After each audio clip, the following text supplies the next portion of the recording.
That's okay. I think I should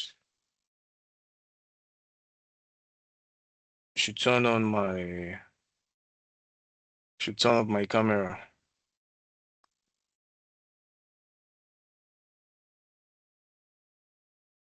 Okay, if you can see my screen, kindly let me know so I can continue.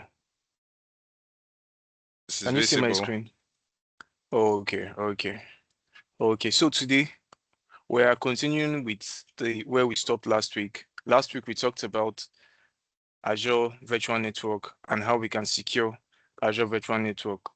Our mentor last week focused more on NSG, application security group, and how we can set these things up in Azure. So today I'll be talking about Azure Firewall, hub and spoke topology, service endpoints versus private endpoints, Microsoft Entra Private Access versus VPN, network watcher. Today, if we want to do labs for all these topics, it might take us more than 4 hours to complete them, except if maybe we want to use automation to set up the lab environment. But one thing I always want is that me, if I'm a beginner and I'm starting my journey in IT, so I would like to know how the things work first before I even try to automate them. So that is why today I'm going to do a step-by-step guide. So we are going to see how we can set up an Azure environment, configure network, and even use firewall with a very good scenario. I will just continue, but basically, this is the agenda for today. So we'll look at common issues. We'll look at network security group, just like I'll just breeze through it because our mentor has already talked about it. Then I'll look at application security group as well. So let me go. So now let's look at common situations that we face with network security. So these are the 5 common issues with network security. The first issue is subnet exposed to any location, which if you see locations like 0.0.0/0, it means any location, no network security group, which means the subnet is exposed, any traffic can hit it, both inbound and outbound. Then the next problem is no Azure firewall, which means outbound traffic to anywhere, no FQDN control. So Azure Firewall can help you scope outbound traffic and also give you FQDN control. FQDN stands for fully qualified domain name. That's what FQDN means. So an example of FQDN is, let's say, mtn.com. If that's a domain name, fully qualified domain name. Then another problem is storage account and SQLDB. Use public endpoint, no private link. We understand that with public endpoints, what that means is that every traffic from the internet can hit your storage account or your SQLDB. And in that case, you are increasing your attack surface. But if you use private link, at least the risk is minimized. So these are common issues faced in the network. So we now look at the next one, which is engineer rich internal admin UI through legacy VPN with full network access. So what this means is that if, for instance, you are working remotely and you want to connect to your office location, you can use VPN to connect to it. You can use site-to-site VPN so that you can connect to your company location. So what if the connection to the company's location was hacked? So what that means is that the hacker have access and full control to the network. So that is why legacy VPN 2 is an issue, because there are some organizations that if they want to connect to their server, they use certificates to connect. So what if that certificate was leaked in a scenario? Maybe a disgruntled employee decide to expose that certificate to someone and the person now uses it to gain access to your network. So that is one disadvantage of legacy VPN. So another situation is network watcher disabled in the region, no diagnostic surface. So what network watcher is just like the name implies, network watcher. It enables you to watch your network, view the traffics, confirm the open ports, the closed ports in the network. So all these are network situations. One, subnet exposed to any traffic, no Azure firewall, meaning that outbound traffic to anywhere, no FQDN control. Storage account and SQLDB use public endpoint, no private endpoint. All these are network issues. So if you want to solve this problem, the way you can solve the problem is to lock down the network. That's one way you can solve this problem. So the first point is filter at the subnet with NSG and ASG. One control that NSG gives us is that from the network interface, you can create a rule, either inbound or outbound, to allow specific traffic to a particular IP address or subnet. So with that, what it means is that you are not exposing all your traffic. From here now, you are exposing everything. But if you are using subnet and NSG, what that means is that you are filtering the traffic. You are not just exposing your servers to any source or any destination. So that is one advantage of filtering at the subnet with NSG and ASG. So the next is centralized egress through Azure Firewall in a hub subnet. So all your traffic outgoing, if all your traffic, both outgoing and incoming, is passing through the firewall, you are safe. You are safe because the firewall now serves as a bridge between your internal servers and the public internet. While the next one is replace platform as a service public endpoint with private endpoint. So what this means is that if you are using a storage account and you are exposing it publicly using public endpoint. So the best is you replace it with private endpoints because private endpoint is more secured because it helps you streamlines the connection to only your network so that for anybody to connect to your services, either storage account or SQL database, the person has to be on the network. So that is just what private endpoint is. What private endpoint is that if, for instance, you have a local network in your office where your systems are all sharing communication boundary. So in that case, by default, anybody that is not connected to the office network cannot access some of the services that you guys operate. So the same approach now is what we are bringing to the cloud. What it means is that if you are not on that virtual network, you don't have any connection with that virtual network, you won't be able to access any of the service. That is where private endpoint comes in. So the next is retire the VPN so that you can give users app-only access through Entra Private Access. Yeah, so this Entra Private Access is a new technology made by Microsoft that will replace virtual private network. The advantage of private access is that it gives you access in such a way that you can give users access to a particular resource in your environment. With VPN, if somebody just connect to the network, the person have access to the entire network, have access to all the services running on that network. But with Entra Private Access, it gives your users private connections to certain resources, not the entire resources. You can scope it. And another advantage of private access is that you can apply conditional access policy. It don't just give you access once you just log in, that's all. So you can use Entra Private Access to enforce zero trust. With VPN, most times if you are using certificate-based authentication or you are using username and password authentication, what that means is that if you're using username and password, you are exposing your environment to brute force attack. Someone can just try countless of passwords and the person can be lucky to just gain access to your environment. So that is one disadvantage of VPN. And also if you're using certificates, most times those certificates are not being binded to a particular user.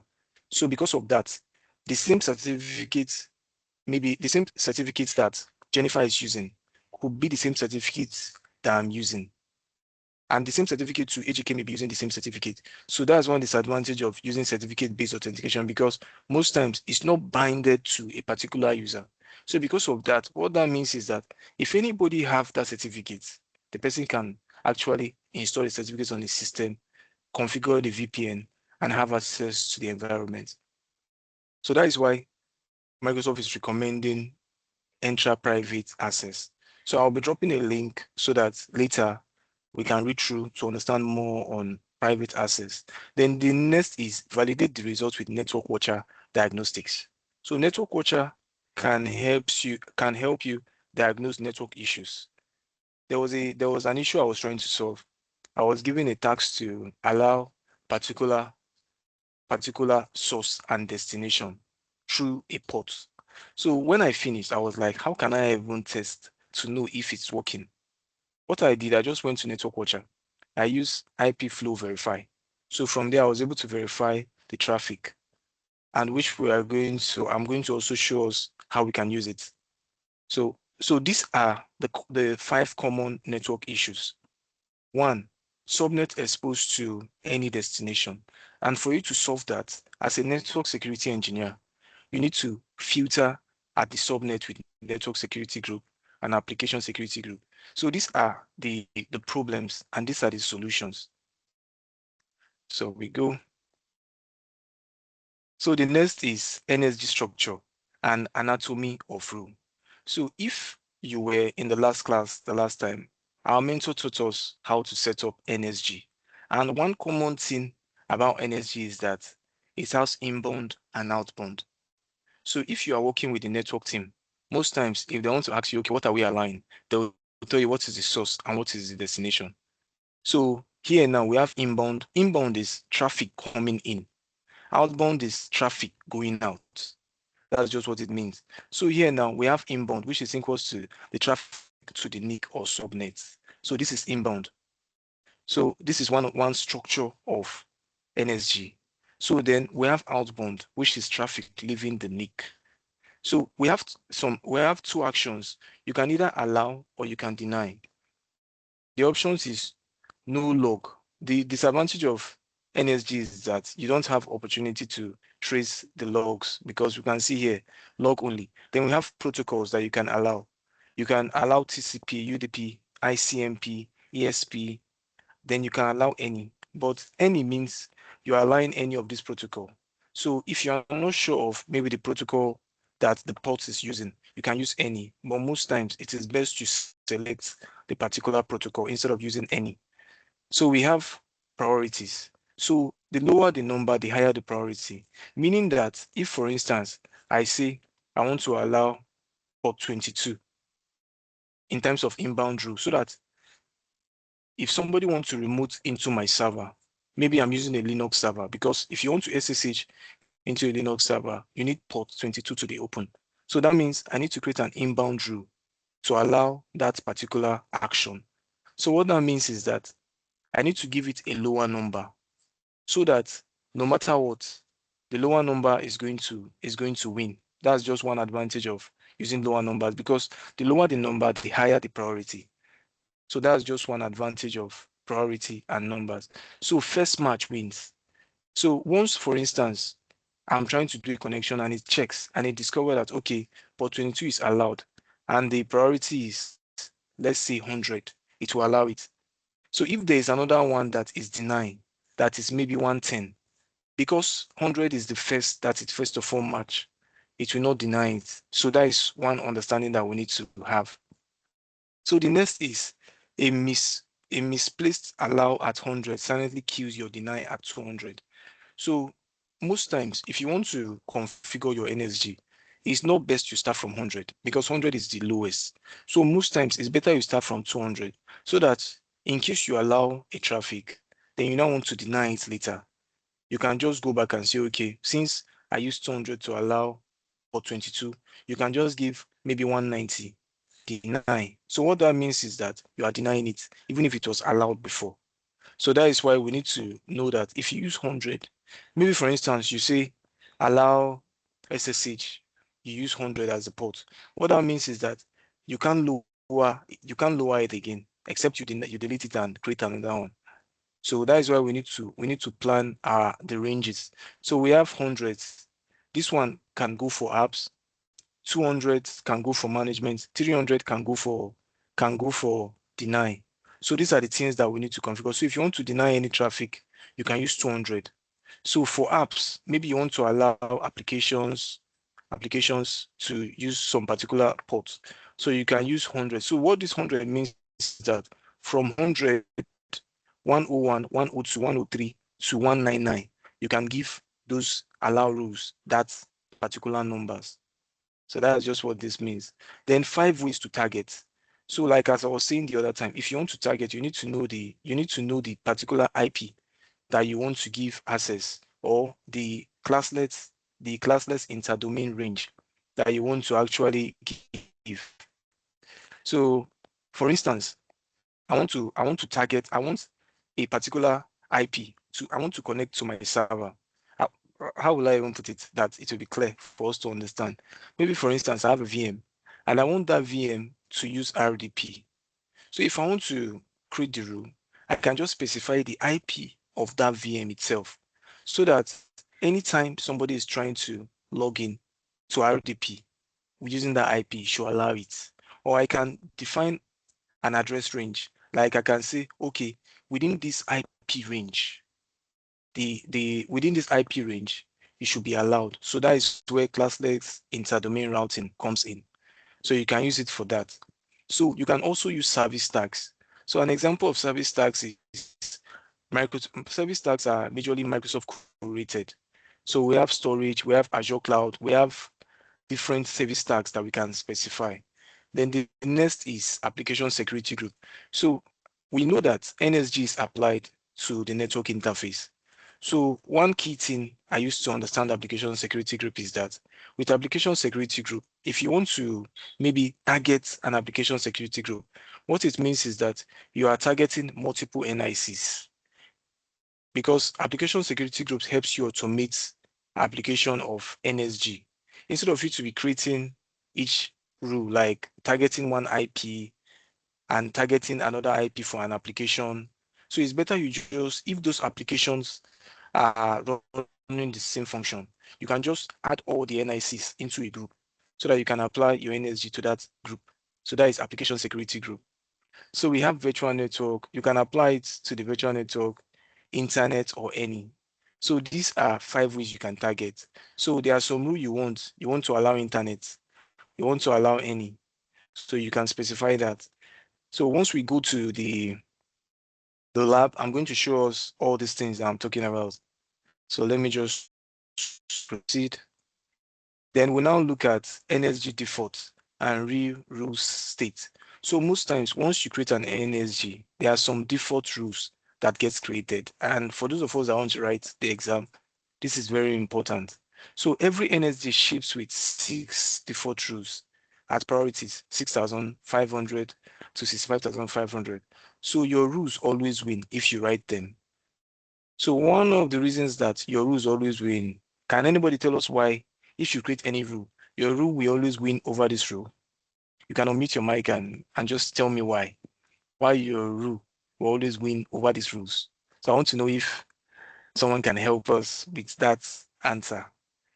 Yeah, Anybody? it's due to the priority. You have to check a lower priority. So Yeah, if you have a lower priority, definitely to apply before getting into these default rules. yeah, thank you very much. That's a very good answer. Like, that's just it. So we can see here by default, you are allowing VNet inbound and you are allowing Azure Load Balancer inbound. So what this means is that you are allowing all VNet inbound connection and you are allowing all load balancer inbound connection by default if you create a network security group. So you now, as the cloud security engineer, it is your responsibility to counter these rules if you don't want it to be like that. But if you want it, you can leave it. We can see here we have allow internet outbound. So this one is very risky. If you allow this, what it means is that you are allowing your server to browse any network on the any network on the internet, like you're allowing it to go to the internet.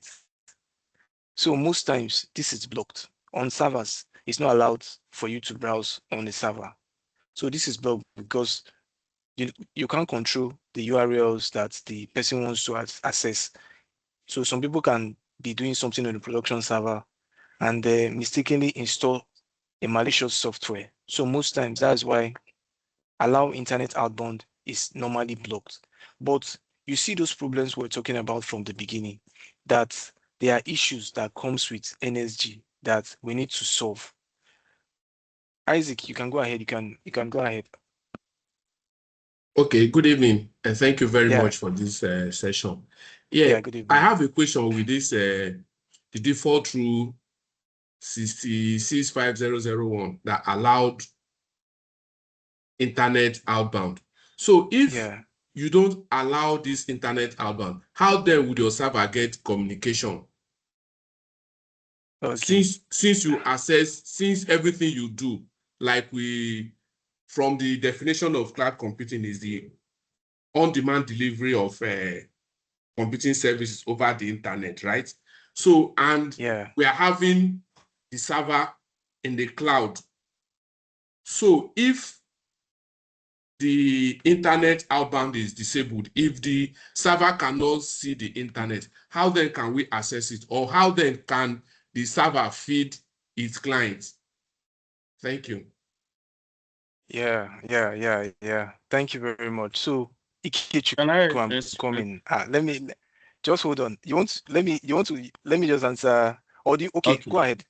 Go ahead, go ahead. Okay, I wanted to answer, then you can buttress on it. So the rule is not that the server is not seeing the internet, but it's preventing um sending requests from the server to the internet.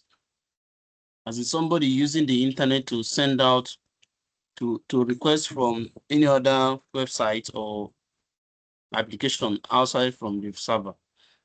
Then, but the server, the services the server is rendering, people can still reach the server from outside if inbound is permitted. Yeah. So the question the first person asked, which is Isaac and Ikechukwu, both of you really did well. You really spoke my mind. Even the question Isaac asked, that's a very intelligent question, I must tell you.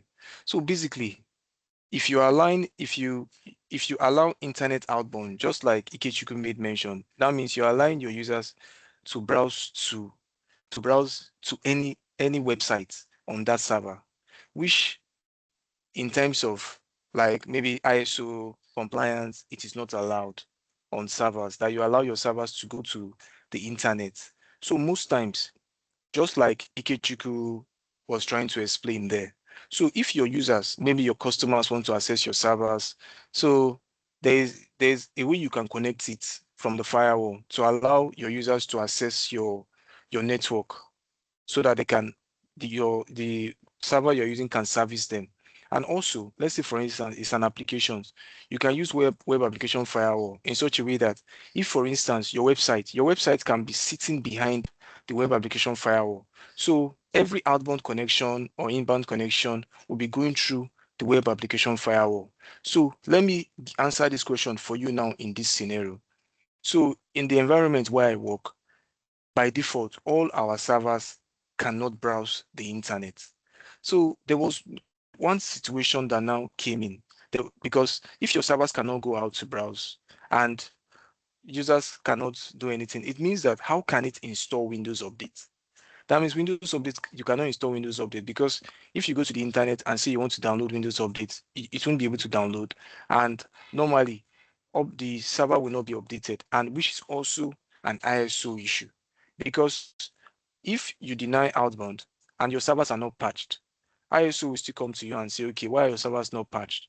So in that case, I had to look for the specific IP address that allows Windows updates and allow those IPs on the firewall.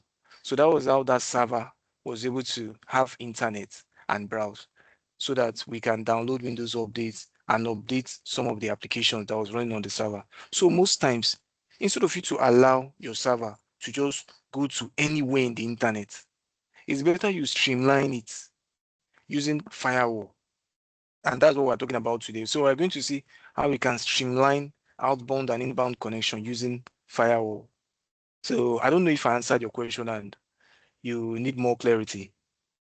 Thank you very much. No clarity. You can see I'm giving you thumbs up. You've done justice Okay, to it. Thank you very much. okay, okay, thank you.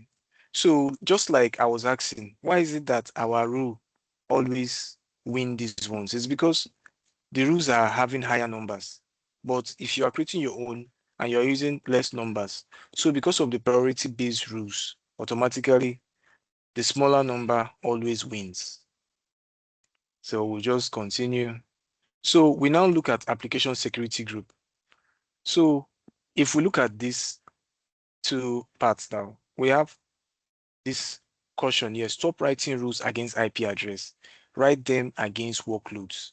So if you are writing rules against IP address now, what this means is that at the end of the day, if you look at this IP, for you to know the workloads that is running on this IP, you have to go and check, except if you have been working in that organization for like some years. So you should know that, okay, 10.0.1.6 is a database server, 10.0.1.5 is the application server. But for people that are just joining, it will be a challenge for them. So that is why it is better if you know that 10.0.1.4 is your application server, 10.0.1.5 is your application server.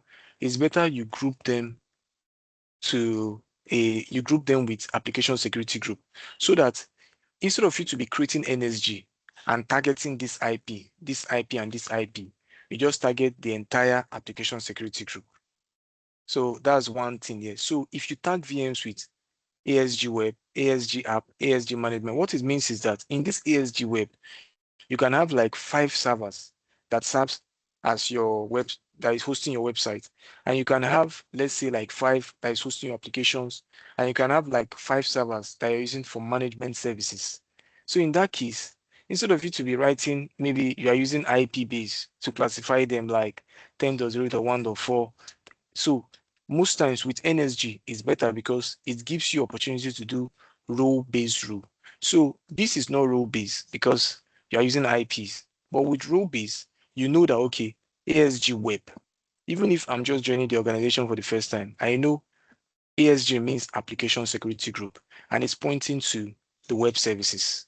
ASG means application security group, and it's pointing to the apps. The same thing applies to management. So what it means is that here now, these are the app tiers: 10.0.2.10, then 10.0.2.15. So this is how the rule is being read. So if we look at this now, we have 10.0.1.0. So this is the full subnet. So what it means is that from 10.0.1.4, 10.0.1.5, 10.0.1.6, they belong to this subnet. Then this one now, 10.0.2.0.24, belongs to the application. It belongs to the application. So what it means is that from this particular range, you can have IPs within these values. Then from this particular range, you can have IPs within these values. So those are just networking. So if you want to scale out a VM, that means you need to change the subnet. And if you are changing the subnet, you are rewriting the rules. So that is one disadvantage of this. So scale out means, maybe for instance, you want to like increase.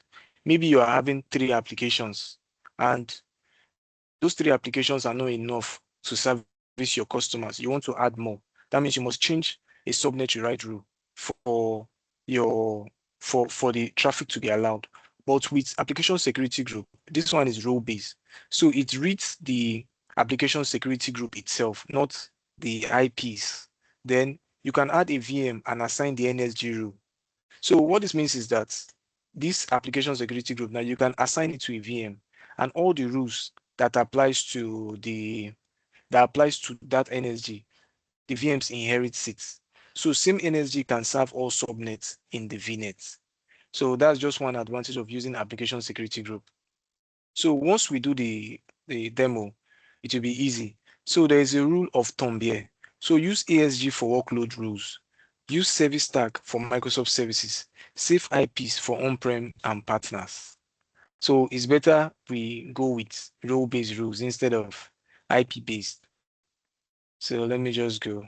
So now, topic of today, Azure Firewall. So we are talking about Azure Firewall today and how we can use Azure Firewall for FQDN filtering, threat intelligence, and centralized policy. So NSG doesn't give you opportunity to create a rule that applies to FQDN. You can only target IPs, but with firewall, you can target FQDNs, which is fully qualified domain name. So with FQDN filtering, it works with names, not just IP. Just like you can allow Opera or you can allow OpenAI.com and you can deny everything else. So what this means is that if, for instance, I want my servers only to go to OpenAI website, I can allow it so that I can go to OpenAI website. So what this means is that this asterisk dot OpenAI is more or less like a white card. What it means is that any name, like maybe app.openai.com, let's say which other one again, maybe api.openai.com, integration.openai.com, it will allow it. Anything.openai.com, allow it, but deny anything else. So that is one example of FQDN filtering. So NSG cannot do this. There are 5 tuple only. So NSG cannot do FQDN filtering. So if we're writing an exam, let's take note of this. Network level FQDN filtering for all ports and protocols. So with NSG, you can do network level filtering for all ports and protocols. So threat intelligence. So that is one advantage of firewall. So it gives you threat intelligence capabilities to block traffic to and from known malicious IP and domains. So Microsoft already knows some IPs that are on blacklist that are used by hackers. So if you're in Azure Firewall, you enjoy this capability. So what threat intelligence do for you is that any IP that maybe is trying to hit your environment and that IP is known for malicious activities, it will block them. It will just block it by default. It will block it. So you can use standard SKU that gives you alerts and deny. So basic SKU gives you alert only. So let's take note. Standard SKU gives you alert and deny, while basic SKU give you alert only. So one advantage of Azure Firewall is that it helps you to create a centralized policy. So one policy, many hubs. So in our next slide, we'll see what a hub means. So firewall policy is a separate resources you attach. So you can attach a firewall policy to your firewall, and you can inherit a parent policy and override per region. So let's not really stress ourselves too much. But basically, a firewall is just like, it serves as a layer of protection that protects your services from external attacks. So, so we have this mental model here. NSG is the door. NSG is like the door lock on the room, while firewall is a security deck in the lobby and checks name, intent, and reputation. So what checks this name, intent, and reputation is the threat intelligence. Because if there's no threat intelligence, there's no way it can do those names check, intent, and reputation. So let's not forget, NSG is only applied to the subnet and the network interface. Why firewall is applied to the is applied to the virtual network. So we can just continue. So if we look at this topology here, we have hub and spoke topology. So I did one interview some years back. So they asked me, what does hub and spoke topology mean? That time I was thinking, I don't know what is hub and spoke, because that was the first time I heard of it on that interview. So the guy was now explaining to me that, do I know how a bicycle, have I seen a bicycle wheel before? I said, yes, I've seen a bicycle wheel. He said, in a bicycle wheel, we have spokes and we have hub. So normally there is a iron that it just goes like this in the bicycle wheel. So that is just an explanation of hub and spoke. So the hub VNet now is more or less like the virtual network that is connecting to the firewall. So if all spoke, like spoke 3, spoke 1, scope 2, and the internet, everything is connected to the hub. Everything is connected to the hub. So this is just an example of hub and spoke topology. So why hub and spoke? One firewall inspects all egress and interspoke traffic. Spoke pair to the hub, no spoke to spoke peering. So if you do spoke to spoke peering, maybe you are using VNet peering to pair this VNet to this VNet. So that is spoke to spoke. But if you are using Azure VNet, if you are using VNet hub and firewall is what you are using, what that means is that all communications in and out of your environment is going through the firewall, which is more secured. So you can use user-defined routes, which I'm going to talk about, to push spoke traffic through the firewall. So if you create a firewall, for the firewall to work, and your environment to your VMs should use that firewall. So you must create what we call user-defined routes, which I'm also going to talk about. So we have shared services like Azure Bastion, ADDNS. So everything lives in the hub. So this hub now is just like the central location that all your VNet connect to. So if traffic is trying to go out from your VNet, it must pass through the firewall. That's why we have here that one firewall inspects all egress and interspoke traffic. So if any traffic coming in and out always pass through the hub VNet, which is having the firewall. So we are going to see a little explanation of that. So let me just go sharply because we have other things we want to talk about. So we have service endpoints and private endpoints. So like as I was explaining the other time, so service endpoints, this is what it means. So both keep tax traffic off the public internet, but one removes public endpoints. Let's take note of this. So both of them keeps platform as a service traffic off the public internet, but only one removes public endpoints. And the one that removes public endpoints is private endpoints. So what private endpoint means is that it has a private IP in your VNet. So it gives your resources a private IP in your VNet. So if you're using a storage account, your storage account will now have a network interface card with a private IP from the subnet you specify. So this is built on Azure Private Link. Then most times, once you create a private link, it automatically creates a DNS zone for that connection. So you see all this if you practicalize private endpoints. So most times you'll see if the connection is approved or if it is not approved. And if you search for your DNS zone, you'll see that a private link has been created for you. So you can set public network access to disabled. If you're using private endpoints, you can disable public access entirely.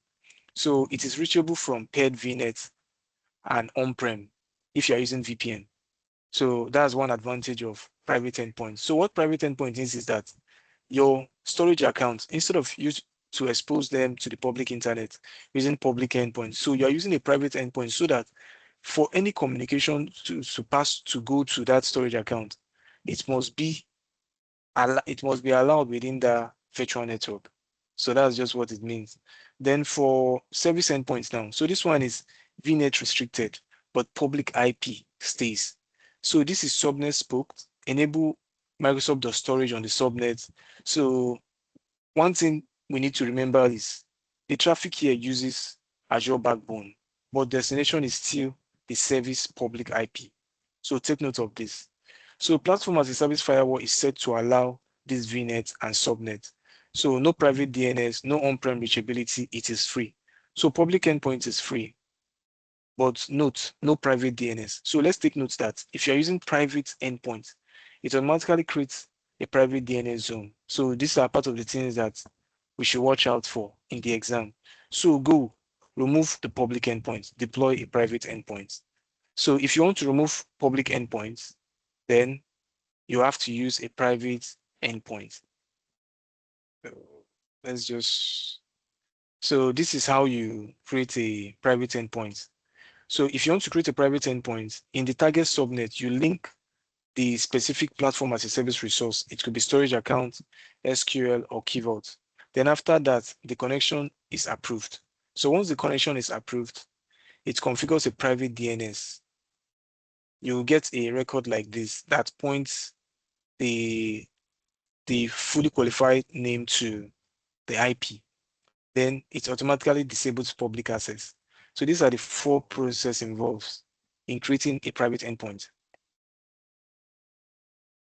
So we can just go to the lab. So, but we have to talk about Microsoft Entra Private Access versus legacy VPN. So I think I've explained this before, because if you are using legacy VPN, so the user authenticates once, get an IP on the network. So once the user gets an IP, it means that the user can reach any of the services, can hit any of the endpoints, and conditional access applies at the connection time. So what the conditional access that is applied here is that if you have the certificate or if you know the username and password, you'll be able to connect. But remember, Microsoft recommends that we enforce zero trust. You need to always verify. So any condition that applies only once, that means you are not following zero trust. So it requires public VPN endpoints, which serves as an attack surface. So that is why legacy VPN is not best practice. So we have, if you're using on-prem infra, that means you'll be using Radius, Active Directory Certificate Service, and Load Balancer. One key thing is that if you're using Radius, and let's say your password policy is not really good or strong, what that means is that maybe if somebody gain access to any of your endpoints, the person can just try easy passwords and it will work. So most times, if you're using legacy VPN, it creates a lot of risk. Like if somebody have access to the certificates that your users are using to connect to the VPN, they can connect to your services. And with that, they can route any of the IPs and hit any of your services. But with Microsoft Entra Private Access, the connection is app level and it is identity conditional. So, this one here, it is not identity conditional because the same certificate that I use is the same certificate that everybody is using. So it's not as if the certificate is binded to my name or binded to another person's name. So, but this one, it is identity conditional. So per app segment, once user reaches the user only reaches the resource granted. But with legacy VPN, once you authenticate to the network, you automatically have access to the entire network, except if there's an exception. Because if the organization uses very good network, even if you connect to the VPN, so they can still block some access so that you won't be able to reach everywhere. So, but that's another extra work on the network security team. So, but with Entra Private Access, if if you are granting access to a user, you only grant access to the resource that you want the user to access, not everything. So conditional access policy is enforced and continuously per section. Because if you want to sign in, you must use MFA. You must provide second level of authentication before you can access that resource. Then the next one is outbound only. So outbound only private network connector. So no public endpoint. So everything is using private network, no public endpoint. So we have GSA client on the device tunnel to Microsoft SSE Edge. So that's one advantage of app level identity condition. Yeah. So, and it's also part of the Microsoft Entra suite. So for those of us that want to go deep in identity and access management, so this is very important that you know, because most companies now are looking for guys that can configure Entra private access and knows how to manage it. Because if, for instance, any company that is using it, so what it means is that you have a lot of work. If maybe they want to grant access to a particular resource, they will need you to help them do that. So it means it will enhance your value. So let's take note of this and learn it. So zero trust map, VPN trusts the network, private access trusts the user, the device, the app at every request. So this one, it only trusts the network. But for private access, it trusts the user, the device, and the app at every request. So if you want to enforce zero trust, Entra Private Access is what you need to do. So we talked about Network Watcher, and these are part of the tools that we can use for Network Watcher, IP flow verify, and effective security rules. So basically, what IP flow verify does is that it helps you check. Maybe if you are troubleshooting, you want to know what's causing a traffic failure. So you can go there and verify with the source and the IP with the destination. Okay, you will now check, you will now look at the outputs and you will see the rule that is causing the denial. So that is one example of this. So we have effective security rules. So this is also bundled in Network Watcher. So if you have not used Network Watcher before, we are going to see how we can use Network Watcher today. So does anybody have any question before we go to the demonstration so I can show us what we want to do today? Any question from anybody? Any question? Yeah, I'm saying I just wanted to get more clarity as regards the network watcher. To use the network Okay. watcher, what are the prerequisites that the environment requires in order to So enable a network watcher? yeah, so to enable network watcher, most times once you create any virtual network, it automatically comes with network watcher. So there are no prerequisites that you need to enable network watcher. So once you have a virtual network in your environment, it automatically creates a network watcher. If you even check your resource group, you will see network watcher RG. Let me show you. I think okay,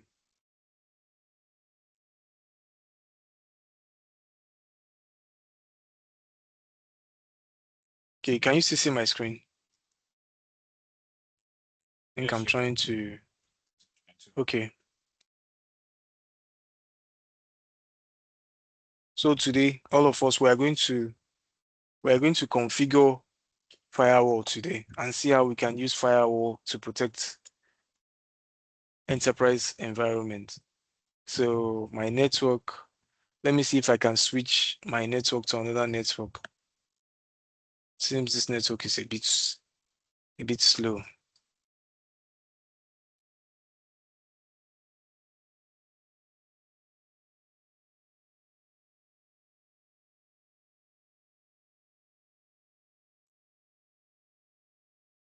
Okay, can we still see my screen? Okay, so can anyone hear me? Sure. Okay. Your screen is visible. Yeah, we can hear you. Okay, so let me go to my resource group so I can show us network watcher RG. So if I go down now, you see this network watcher RG. It automatically gets created once you create any resource in Azure. So if I open network watcher RG now, so you see different network watcher. So if you are creating any virtual network in maybe any region, West Europe, South Africa, North Europe, East Central, ETUX, so it automatically creates a network watcher for you. So let me open this one for West Europe so we can just see some stuff there. So you can see if I collapse the settings, monitoring, so you see them. So it automatically creates network watcher for you. But if you want to maybe do some, maybe you want to check those things I was talking about in the chat, then let me come back here. I'm looking for connection monitor. Okay, so I think I need to check. Not all of them comes with those features. Let me check.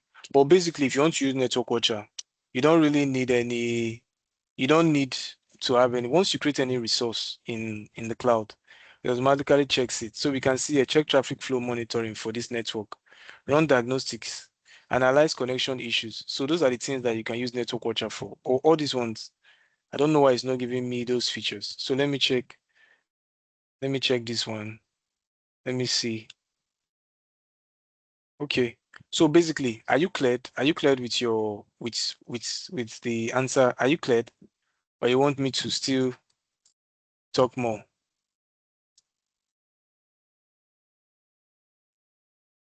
Yeah. Are you clear?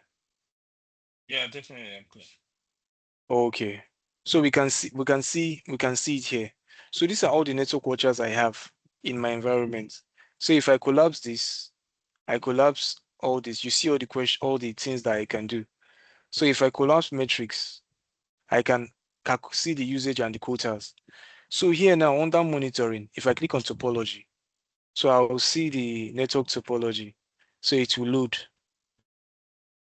So these are all the areas where my resources are hosted. So I have resources in West Europe, I have resources in West US, I have resources in South Africa North and East US. So this is just the topology of where my resources are hosted. So with this, it will tell you where your resources are hosted. Maybe you want ISO came and say, okay, where are your resources hosted in Azure? So you can just come to network watcher, view the topology and show them, okay, we have resources in West Europe. So if you want to even view the location and you expand it, you will see all the VNets that you have there in West Europe. So on VNet, I have host VNet, GitHub prod, and all. So all these ones are grouped. So you can see all of them here. So one thing about Microsoft is that they improve every day. So from here, you can even set up connection monitor here, and you can set up traffic analysis so that you can be analyzing your traffic. So that's just what you can do. So if I click on traffic now, you see there's no traffic. The reason why there's no traffic is traffic analytics is not enabled. So I have to set up traffic analysis first. And all these things, it will incur some costs. So you can set up monitor. But basically the network watcher itself, it doesn't come at a cost. It doesn't come at a cost, like we can see here. Once you create any resource, it shows you. So if I come to connection monitor, so you can use this to monitor connections. You can manually create or you can automatically create. So if I click on manually create now, so you need to give the connection monitor a name. Let me just say check. Let me just say check. Let me do West Europe.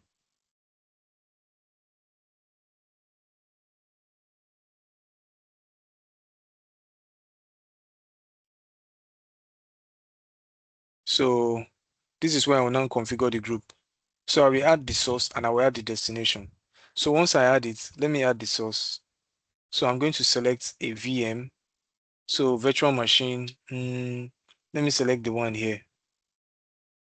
Let me select this VM. So you can see how you can select, if you click on virtual machines now, so virtual machine lives inside a virtual network. So you have to collapse your virtual network so that you can select the particular virtual machine. So I will just add endpoints. So the destination I want to add is, maybe I want to check another destination. So let me check another one. Let me check if there's a VM here. So there's one VM. Let me not use this one.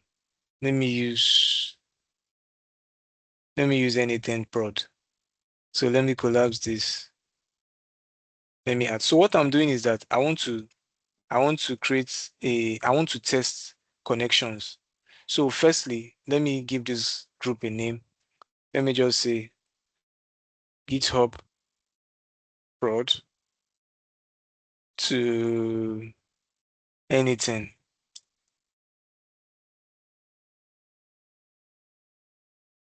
Test configuration. So I will now test it. So let me just say test. Let me just call it test. So you specify the port that you want to test. So all these are if you want to maybe do HTTP configuration. So most times all these things depends on what you want. If you want to run a GET request or a POST request, so you can just specify it. So I can click on add. So once I add, I've finished creating the group. So if you look at this, what I'm testing for now, so I'm checking if these two servers can reach this destination port 80. So I'll just leave it because then you click on add group. Then after that, workspace. So those are the things that you do. Then you can configure the alert. If you want to create an alert, you can create an alert. But before you create an alert, you need to create an action group. So, and I don't think I have any action group. Let me check. So I don't have. So, and I don't want to create. So, but basically, you can configure network monitor. So let me just close this and go back. Let's see traffic analysis. So for traffic analysis now, you can analyze traffic by selecting the flow type, the log analytic workplace, if you have. So you can just use all these features. So IP flow, you can use IP flow to verify a particular port if it is open in inbound or outbound. So let me just select a virtual machine so that we can check that.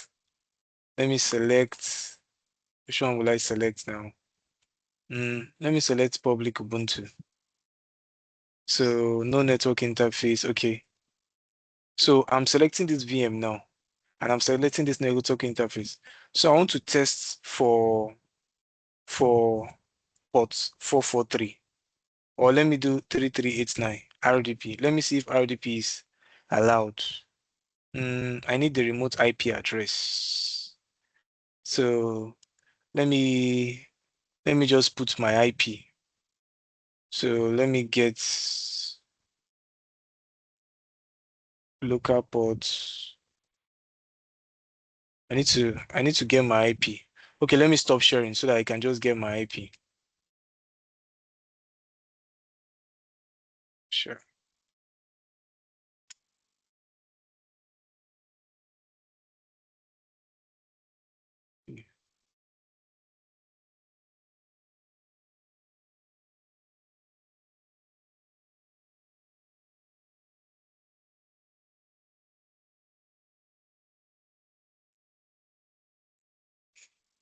Oh,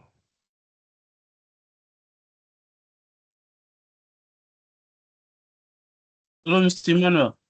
yeah, I'm with you.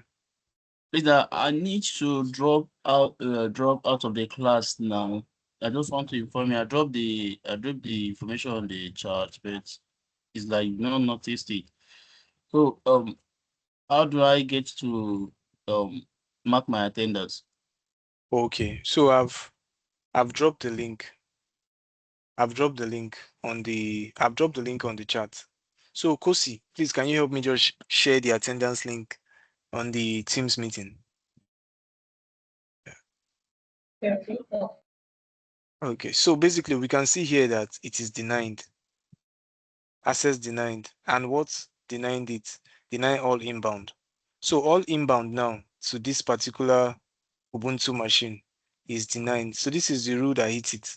So that is one advantage of Network Watcher and IP Flow Verify. It can help you verify the flow of IPs. So now I already know that this is the rule that's denying it. So if I want to allow it, what I'll just do, I'll go and create an allow rule, then give it a lower priority so that it can counter this. So that's just what this particular, that's how I can solve this problem. So we have other features here like NSG diagnostics. So you can use it to run diagnostics on network security group. So we have another one, Nest Hop. So if you want to know the Nest Hop of your VM or the connection, so you can just specify everything here. It will just give you the Nest Hop.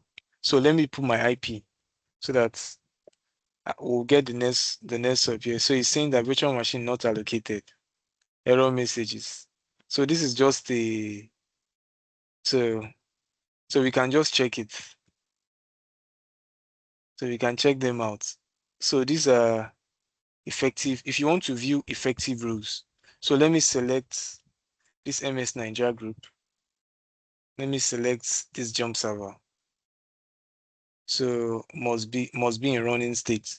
So I need to start that VM so that we can just check.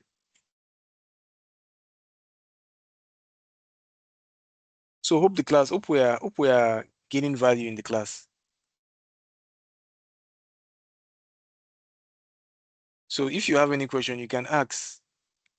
You can ask if you have any question. You can go ahead and ask if you have any question. So I'm starting the VM so that we can actually check the effective rules on the VM. So let me see.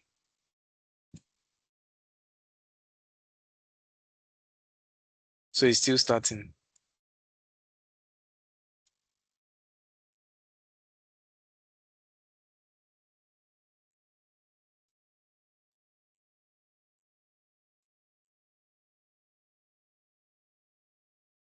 So started. So let me see if it will work. It's supposed to work now. So let me refresh.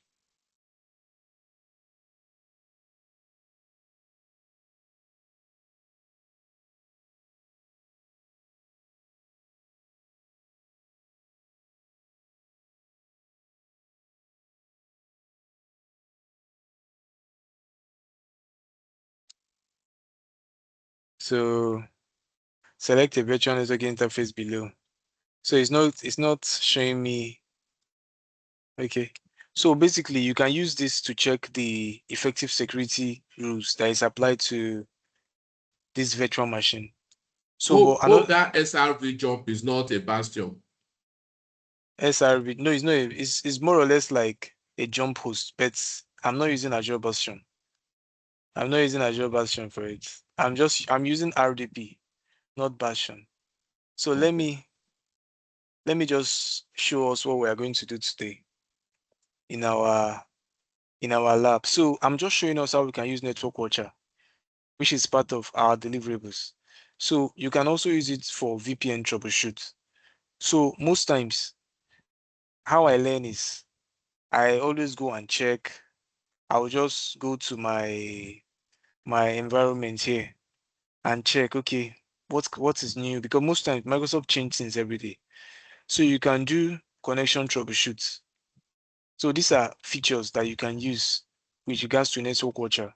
So as an engineer, your boss can just come, I want to trace this IP to see if this rule is allowed. Then you use IP flow verify to check for ports that are allowed. So if you want to do NSG diagnostics, you use NSG diagnostics. So you can just play around all these things so that you can understand more. So today, this is what we are going to configure today. So we are going to create this in our lab, and we are going to start by creating all these things step by step so that we are going to understand all these things. So firstly, we have a user here.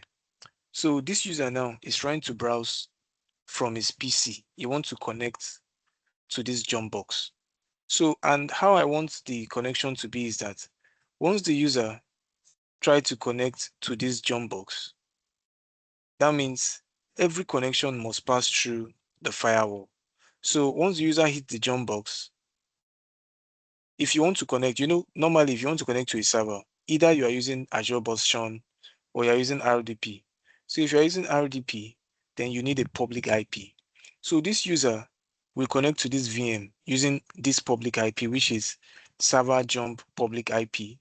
Then with this server jump public IP, it will access the jump box, which is the jump server now.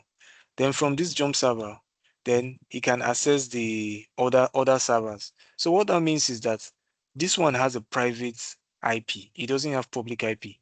This is the only one that have public IP because it's the jump box. So in a simple explanation, what jump box is more or less like it is the server that serves as the gate to a house. So if you connect to that jump box, that means you can connect to any resource in that environment, depend on how the maybe NSG is configured and the firewall is configured. So we are going to see how we can do all these things today. So firstly, we are going to start with creating the virtual network. And this is the name we are going to call it. So Isaac, you can ask your question. So I'll be dropping the lab guide on the chat because we are using this lab guide here. Our mentor last week, Mr. Chukwemeka Dumebi, he dropped this.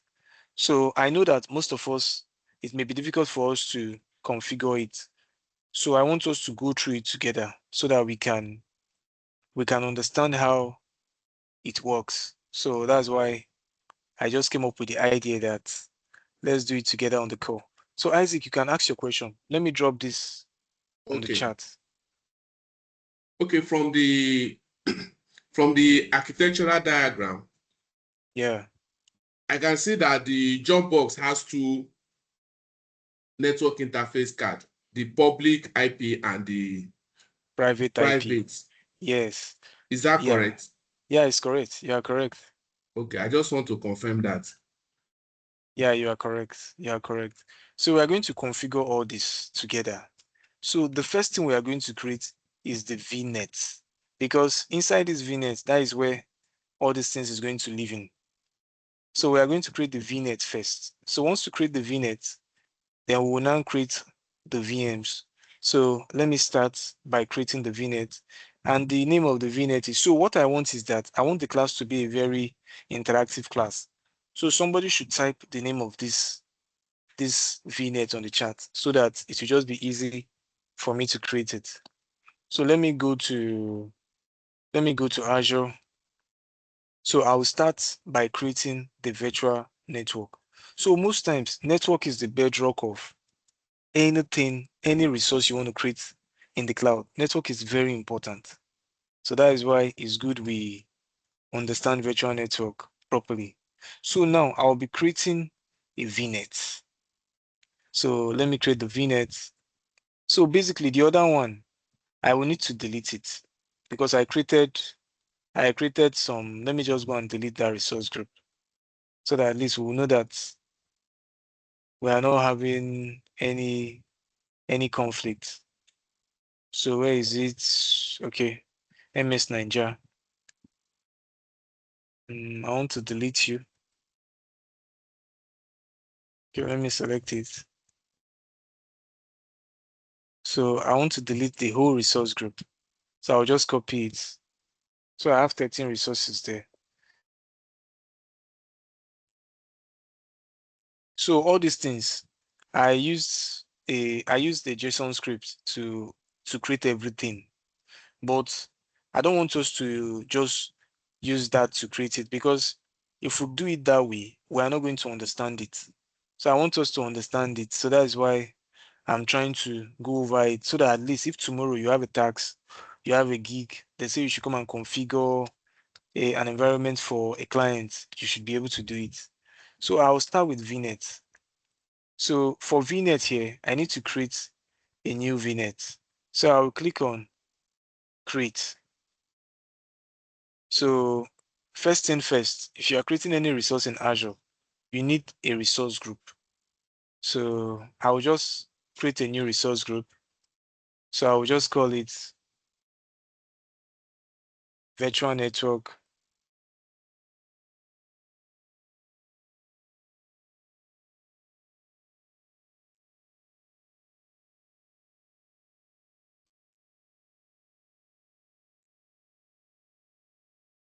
So virtual network RG MS Naija.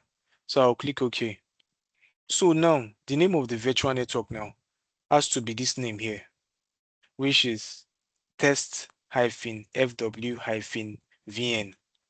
Test-fw-vn. Test-fw-vn.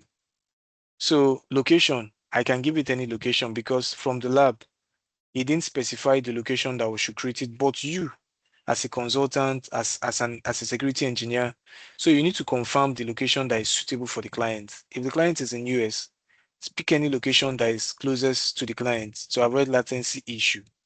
So, but in my own case, I'll just select West Europe because I'm in Nigeria and I prefer West Europe to South Africa, region.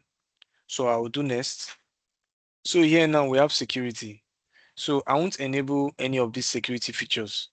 I won't enable firewall for now. Although we're going to add firewall later, but I don't want to add it because I want us to see how we can create all these things. So I'll just leave firewall. Then I'll go next, which is where we have now the virtual network address space. So let me go back to the diagram again. So here, the address space is 10.0.0.0/16. So meaning that it has to have this address space. So I'll go back there.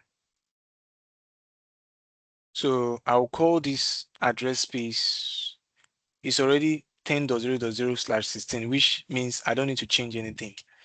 So the next now is the subnet. So we have workload subnet and jump subnet. So I'm going to be creating these two subnets. So this workload subnet now, this is where we are going to host our server work virtual machine. While in jump subnet, we are going to host our jump box. So this subnet now, you can see isolation here. So all our resources are not on the same subnet. So this one, my jump server is here. So my server work is on this particular subnet. So let me go back and do it. So the first subnet is I'll create the workload SN first. So let me come here. So Microsoft has already created a default subnet, but you can always rename it by clicking on this pencil button here. So I'll just click on it and call that name. Sorry, there are 3 subnets there. Firewall subnets also there. The firewall subnet, if you want to create the firewall, automatically it will create the subnet. So if I want us to just, because if I go ahead and select, had it been when I was creating the virtual network, I selected firewall, automatically it will create that firewall subnet automatically. You understand? So, Okay. Okay. but I just want us to follow it step by step. For those that are like just familiar, they are not familiar with the cloud environment. So this one now we have workload SN. So workload hyphen SN. So let me just say workload. So somebody can help me by dropping a name on the chat so that it won't be very difficult for me. So workload SN. So workload hyphen SN, and the address, the IP is 10.0.2.0/24. So 10.0.0. So I have to change this to 2. So you can see how you configure it. So it's not hard. So all you just need to do is give it a name. So now the address space you pick, if you are picking /24, what this means is that you're going to get 250 addresses under this subnet. So if I look at it like this address is too much, you can reduce it to 28, 24, just to save your address, to save more IPs for other use. So depending on you. But since the lab is saying that we should use /24, so just take note that if you're using /24, you get 256. And if you're using, it depends on the number. So if you're using a smaller number, like /16, you get 65,536. So all these things, there's no constant in selecting all these things. So it just depends on your use case. If you want, maybe you have more servers that will be using this subnet, you can use a higher value. So I'll just leave it as /24. Then I'll click OK. So here we have enable private subnet. So this one is always checked on by default. So if you want to do service endpoints, this is where you specify it. Microsoft.storage, Microsoft.web. But in this case, we are not doing all this. But just note that all these things, if you want to configure like service endpoints, you can do it when creating the subnet. So I'll click on save. So now I've created workload subnet. So what's remaining for me now is the other one, which is jump SN. So I'll come back here and click on add a subnet here, then call it jump. So jump SN. What's the address space again? Jump SN is 10.0.3. Okay. So we can see that, but most times if you are very good with infrastructure as code, you can automate all this instead of you to be writing it manually on the portal. But for you to be able to even use Terraform or Azure Bicep to do all those things, so it's good you even understand how to create it on the portal. Because if you know how to create it on the portal, it will be easy for you to automate it. So that is why I was just like, okay, let's just do it from here. So it will be easier for everybody. Should in case you want to automate it, you know what you're automating. So now we have created workload subnet and jump subnet. So let me go back to the lab to see if I'm missing anything. So now that we have created these 2 subnets, then I will just finish creation of the VNet. So now, just like what Ikechukwu asked, I don't know the person. So most times, if you enable firewall now, automatically you will see the firewall subnet. It will come by default once you enable firewall. And even if I want to add it, all I just need to do is to click on add. So there are some services that if you want to add, you have to select it from here. You are not the one that will go and be typing the name. Like if you want to enable Azure Bastion, you have to select the type here. If you want to enable virtual network gateway, you have to select it. If you don't select it, and maybe you are creating a firewall, you won't see the subnet. So if I click on Azure Firewall, now you see that it automatically names it. The purpose is Azure Firewall. So if I come back to our slide here, so the name is supposed to be Azure Firewall Subnet. So if I go back there now, I can rename it. So let me go back to the lab. So Azure Firewall Subnet. So you can rename it. So you can see that all these are services related. So in exam, they can ask you how many services when you are creating it. You can automatically just choose the default types. So when you say default, it means that you can specify the range by yourself. You can give it a name. But if you are creating a subnet for a particular service, so these are the services that you can create subnet for. You can create subnet for Bastion, for firewall management, for virtual network gateway, and for route server. So if I select it, what is the IP that they say we should give? 10.0.1.0/24. So let me go back there. 10.0.1/0. So now it is giving me /26 here. So let me go back. Let me see the IP. So now it's not allowing me to pick /24. Let me check why. 10.0.1. So let me go back there. Think so we can use this size depending, maybe because of the numbers that we are picking, but so long as we are following the starting address, which is 10.0.1, then at least we will be good, even if we don't select this range, this subnet range. But most times, if you are maybe having a project and maybe the project team specify that you must use /24, maybe because if you look at it here now, that means you cannot have more than 64 address.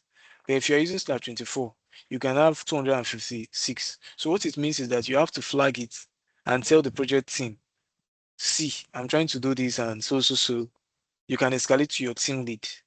Then your team lead can review it with you. Then probably you guys can maybe use PowerShell or something to create it.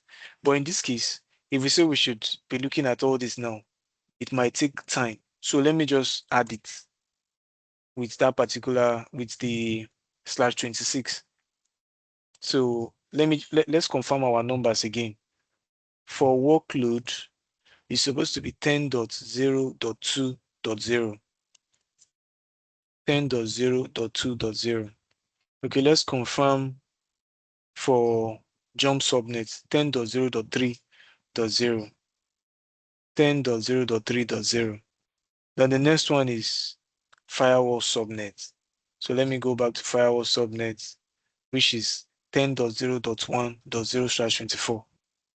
So okay, this is fine. The only thing is just that we're unable to pick /24. So I'll just go next. So for tags, if you want to use tags to tag your resources for easy identification, you can. But this case, we don't actually need that. So let me just create this VNet so that we can go ahead to create other resources and close for the day. So if you have any question, you can ask, and you can always go back to the recording to like learn all these things, because one thing with life is continuous learning. Everybody, like me now, I always learn every day. If I have a task, I'll go and learn again. So you can't be tired of learning. So let's cultivate that learning culture because it's very important. So we'll just wait for, okay, the deployment is complete. Thank God. If it failed, we would have been looking for how to troubleshoot it. So I've created the virtual network. So if I come here, there are some things you can see here. So if there's a firewall on this virtual network, if I select firewall here, it will show me the firewall, but here no firewall exists. But we are going to have a firewall that will exist in this VNet. So let's continue with our lab so that we can finish up. So the next thing now I want to do is we have to create this VM and this VM. So once we create this VM and this VM, then we'll now create the firewall at the end of the day. So we are going to see how everything works. Like as if you are the architect, you are configuring it. So if you can do this one, I believe there is no difficult task that you will not be able to do with regards architecting an environment. So let me create the first VM, which is server jump, which is the VM. So let me go back to the portal and go to virtual machine.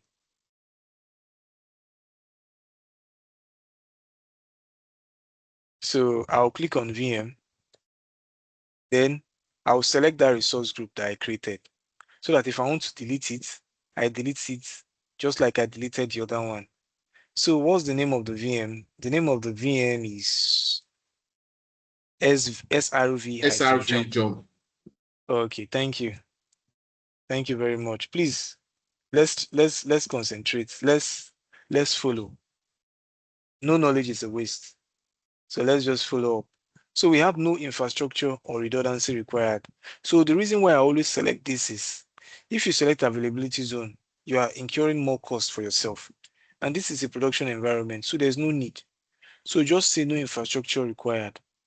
So security type, you can either choose standard or trusted launch VM. So I don't want to use Ubuntu. So I want us to create Windows Server 2025 data center.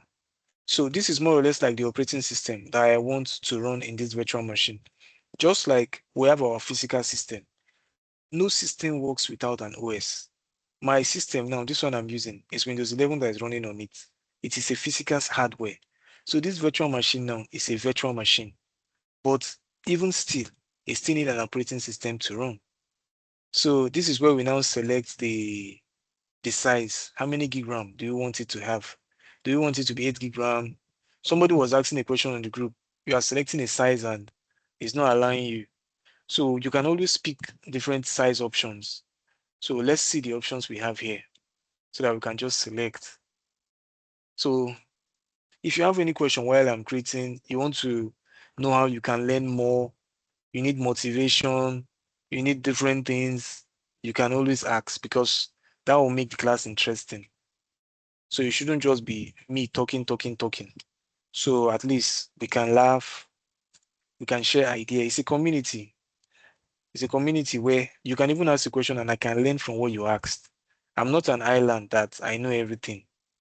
So if you have any question, you can ask. So all this one now, the money is too much. So I can't use B series. So if you look at it, if you are working, you need to make sure that you help your organization save money. All these things are not necessary. If they don't need a server that we use up to this RAM, it's not necessary. You can skip it. So me, I don't want to use B series. I want to use something cheap. So let me use if EV5. This one is expensive, but $1,781. I think the B series is even the cheapest. Let me go and check it. Let me check that B series because I don't want us to spend too much. Okay, we have 75.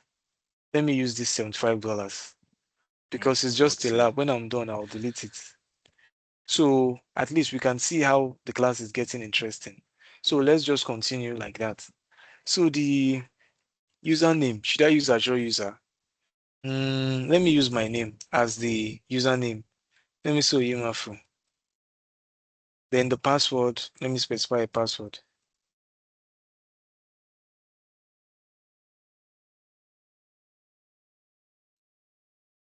Okay. So for ports now, so the server we are creating is the server jump. So since it's the server jump now, that means Ofugo Nest for Dix. So most times it's good you change the OS type because if you don't change it, it will consume your money more. So once it's finished loading now, we'll see that the size is SSD. So it's premium SSD. So premium SSD is very expensive. So you can use standard HDD because it's not as if it's a production environment. So in your lab, always try to use something cheap, not something that will be too expensive, because after all, you are just practicing. So for networking now, this is where people get it confusing. So on a normal day, if you are creating a VM, it automatically creates a virtual network for you. But as an expert, you're not supposed to, when you are creating a VM, that is when you will now allow Microsoft to create a virtual network for you. You are supposed to have created your virtual network and run your configuration just like we did, that we specified our subnet. That is how expert work. So I will select the virtual network that I created, which is test FV VNet. So as an engineer, you're supposed to have done your configuration before you come here, not that you just come and you just start doing it. So which subnet will our server jump be? So let me go and check. Server jump is supposed to be on jump SN. So let me go back there and put it there. So I'll select jump SN. Here you can see why it's good you select it. You create it in advance. If it was in this place now, we're creating it, there are some things that we'll not be able to configure from here. So our jump server is supposed to have a public IP, remember, because if you look at the picture here, it has a public IP that this computer can use to connect. Because if it doesn't have a public IP, there's no way this guy can remote to it. Or if you don't want to use public IP, that means you use Azure Bastion, which is very expensive. Bastion is very expensive, but one thing we always tell people is that it's better you spend money on security. Because if you don't spend money on security, the day they hack you, then that money you don't want to spend, you will pay. So the is server-jump IP. So I will leave it like this because the name is suitable to what we want. Then I will do next. So for management, I can leave it. If you want to enable system assigned manager identity, just like our first mentor taught us the other time, Mr. Oluwatosin Ajala, you can enable it. Maybe if you want, maybe you have SQL server and you want your VM to authenticate to an SQL server using a system assigned manager identity, you can do it. If that's your scenario. So there are a lot of things. Microsoft Entra ID. So if you configure Microsoft, if you click on this now, that means if I want to sign into this VM, I can use my username Oyimafu at TechOnet to sign in. That's if I check this Microsoft Entra ID. But before I can sign into the VM, I must have virtual machine administrator login or virtual machine user login. So that's just the way it is. So if I want to enable backup, which is very important, I will enable it. But remember, it's just a lab. So why will I now be enabling backup for something I will delete today? Because if I enable backup, it's going to create a recovery service vault, and that will be cost implicative. So I'll do next. For monitoring, if I want to enable boot diagnostics, I can, but there's no point because I don't want to enable it, so I'll just disable it. If I want to enable alerts, you can enable alerts so that maybe if maybe your VM is spiking, if you are running a production application on the VM and you want to know when it is highly utilized, you can enable this so that in that period where it is spiking, you get the alert. If you have a SIM2 security event management, it will trigger an alert and your SOC analyst will just tell you, Oga, something is happening. No. So those are part of the things. So advanced, if you want to add extensions to your VM, you can.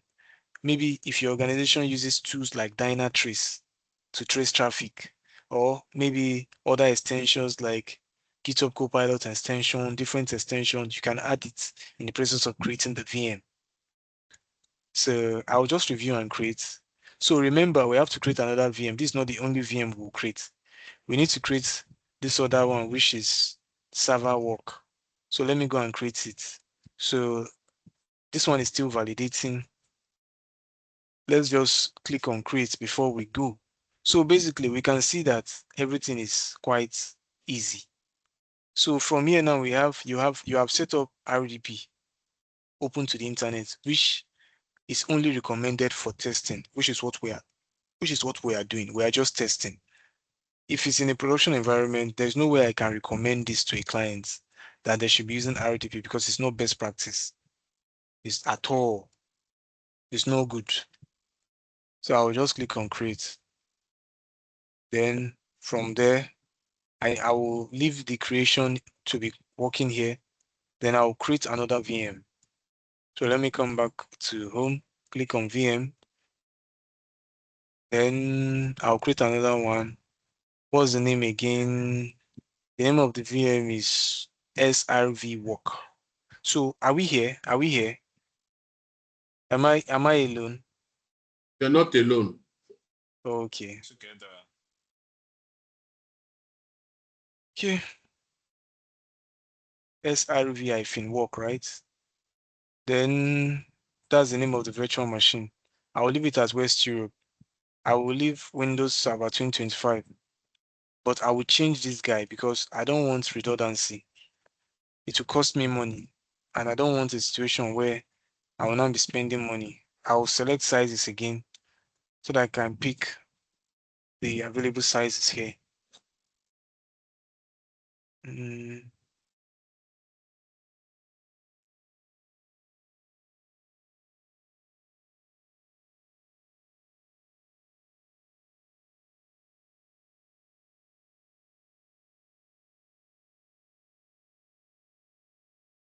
So let me close this. So let me collapse this. Let's still use B series. So let me wait for the price to load so that I can select something cheap. Okay, so let me select this same one so that at least we won't spend too much. I'll still use my name as the login.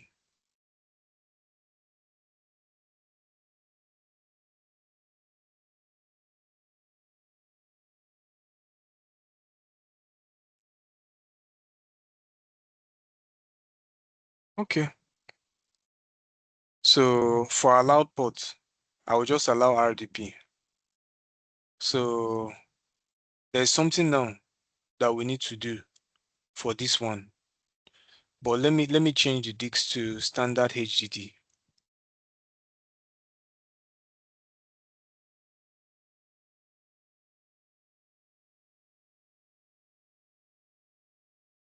My network is not helping me. Oh, network be fast because we need to close early today so that we don't spend much time on the call.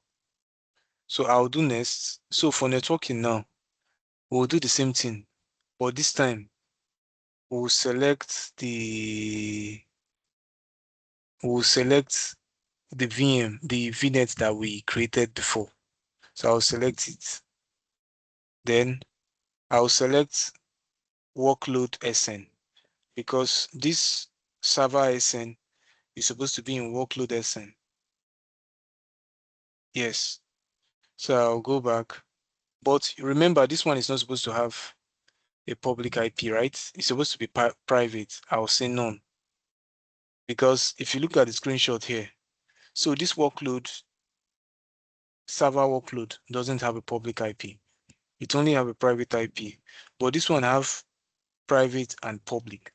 So that was why I had to say public IP, none. So those are the things we need to understand. So most times, if that is why people are saying AI can take your job, AI can take your job. It will not be easy for AI to take your job. Because if it was AI now that you used to create this thing, it can just pick public IP like that. But later, you still need a human being to still go back and be checking it and be editing it. You understand? So that's why if we understand all these things and you know it, no matter what, you will still be relevant in your field of endeavor. So I will do next. So the same thing here. I don't need to enable anything because there is no need to enable anything here. So I'll do next. For monitoring, I'll disable this. Then I'll do next. I'll do next. Review and create. So if I'm missing anything, please, guys, let me know. I shared the lab guide on the chat, but the lab guide, the way it is, all these things we are creating has been pre-created. But me, I look at it like it will not be good. I want us to experience how to create all these things so that at least if you are maybe working on your portfolio, maybe you are doing an interview now, somebody's asking you because they can ask you, how can you isolate network? So you can use subnets to isolate network, create different subnets for different workloads. Then you can tell them how you did it. We created a subnet for our jump server, created a subnet for our workload server. So one important of that is that if there's any issue from the what are they calling it? From the jump server, it will not affect the other subnets.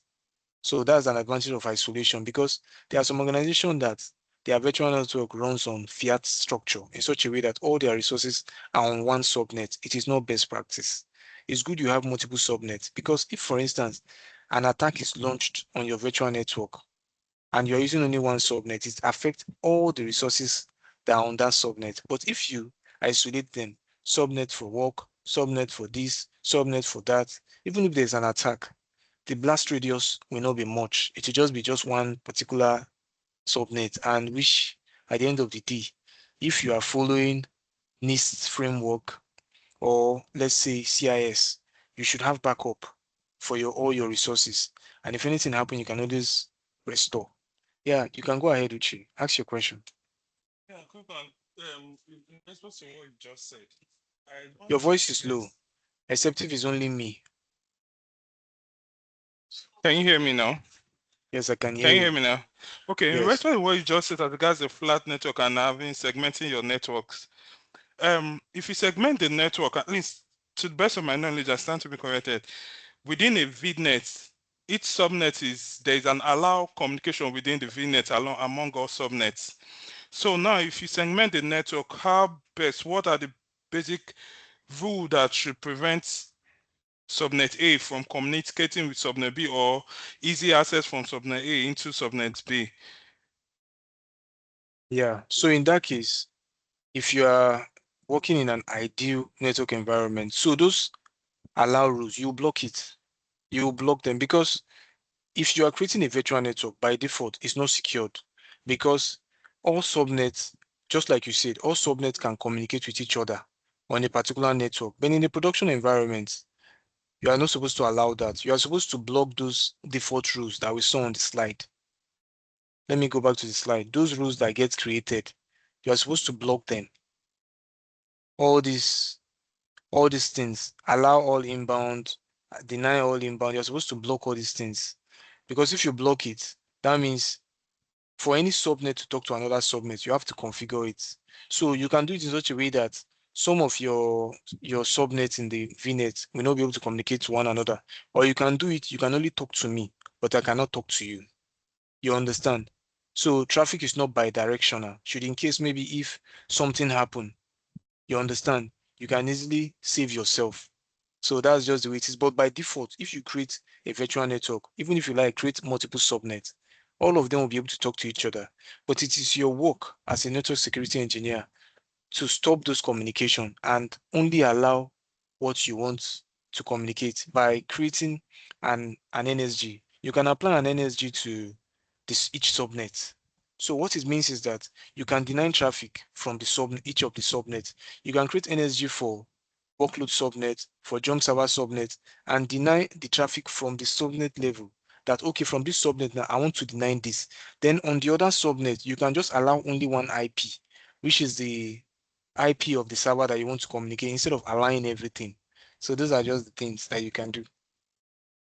So I don't know if I answered your question or you want us to. Yeah, very clear, very clear. Thank you. And you can also use the concept of user-defined route. Yeah, I'll still show us that user-defined route because for user-defined route, if you are using subnet, if you are using firewall, you need to create user-defined route so that all your routes and traffic will be routing through your firewall. So let me show us something. That's good. So we have what we call user-defined route and system route. So once you create any resource, automatically it has what we call system route. So if you want to verify the system route, all you need to do is to go to the network settings of any of your machine, your VM. So you open the network interface. So once you open the network interface, if you collapse help here, you are going to see what we call effective routes. So if I open this effective route, you are going to see the system route. So just like Uche, I don't know who was talking, you are going to see the system route here. So from here, you are going to see the address prefix, the next hop IP address, then user-defined route name. So let's just let it load. So you can see here, all these ones are what did I even call it the other time? It's system route, Abi. Yeah, these are system routes. You understand? So if you look at it here, you have default, allow, active, all these ones. So meaning that all these are active by default. But if you now create your own user-defined routes, maybe you want to route traffic to your firewall, all these things will not work again. So with user-defined routes, you can decide to route your traffic to your firewall so that even if two services are on the same subnet, they won't still be able to work because you have counter this system routes with user-defined routes. So if we look at effective security rules, let's see. So there's nothing here. So what I want us to do now is I just want to show us this so that we'll be aware. So that if you are troubleshooting, maybe you are trying to remote to a server and you notice that it's not working and you want to check the next hop, where the traffic is stopping. So you can come here to see, you can see default active. So this server now by default is active. It can communicate to the internet from any, this 0000 means from any location, just like we were saying from the first slide, network problem. All these are problems. But for you to solve this problem now is to counter this with user-defined routes and firewall so that you can block all these things. So by default, your machines will not just be going to the internet with all these system routes. So let's continue with our lab. So let me see if there's any other thing that we need to do. So now we have created these VMs and the likes. So let me go back so that we can do it. So now these are the instructions. Deploy and test an Azure Firewall. Use the template to deploy the lab. So now what we have just done is we have created everything we need to do in terms of in terms of this template because they want us to load the file that will automatically create those VMs that we just created, those VNets. But like I said, I would like us to know how to create it manually first before we know how to automate them. But if you need the JSON file, I can share it so that should in case you want to automate it. But my advice is create it manually. Then once you create it manually over and over again, then you can now automate it. Because even if you want to use Terraform to create any resource, you need to know the parameters. What parameters do you need? Like VNet name, the subnet, all those things. And if you don't do it manually, there's no way you will know. So what we'll do now is we have already created our virtual machines. We have created this public IP. So what is remaining for us now is to create the firewall. So we need to create a firewall so that we can now create routes, user-defined routes, so that all traffic in our network will be routing through the firewall. So let me minimize this guy because most times, if you are creating anything and you are looking at a guide, it doesn't mean that you don't know what you are doing. Some people feel that, okay, because you are checking a guide, it means you don't know anything. It's not true. All organizations have what we call SOP. If you are working in a yogurt industry, if you want to create anything, they expect you to use their SOP so that you won't make any mistake. If you are adding 1 cube of sugar, it's 1 cube. If you're going to add 2, you know the taste will change. So that is why you have to follow your SOP. So that does not mean that that person doesn't know what he's doing. They are only following best practice. So following guide does not mean you don't know what you are doing. So here now, I want to create a firewall. So I will go to Azure Portal. I will search for firewall. Firewall. I'll select firewall. So from firewall here, I don't have any firewall. So I'll click on create. So there are some things that we need to know. So you know that here in this lab, they said East US, but most of my resources are in West Europe. So if I go and select East US, that means I will have issues with seeing the virtual network because my virtual network is not in East US, it's in West Europe. So let's take note. That is why if you are creating any resource in Azure, they need to be planning. You need to plan with your team. We are creating this here because if maybe for instance, you did not do your planning very well, and maybe there are some resources you need to create that maybe Microsoft don't have that resources on the region you are creating, then you don't need to change region. What that means is that you may gonna be deleting everything you have created and be creating it. So most times it is best before you do anything, you do your planning very well. So I'll just go with my West Europe. So I'll select the resource group, then the name. Let me see the name that we should give the the firewall should be test-FW01. Sure, we can see all these things. It's very important that you follow naming convention.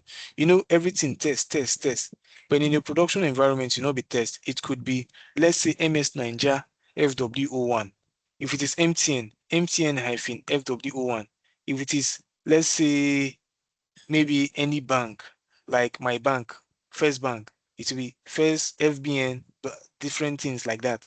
So depending on the company name, if it is Hashem, it will be Hashem or his HAM hyphen. So depending on how your organization want their name to be.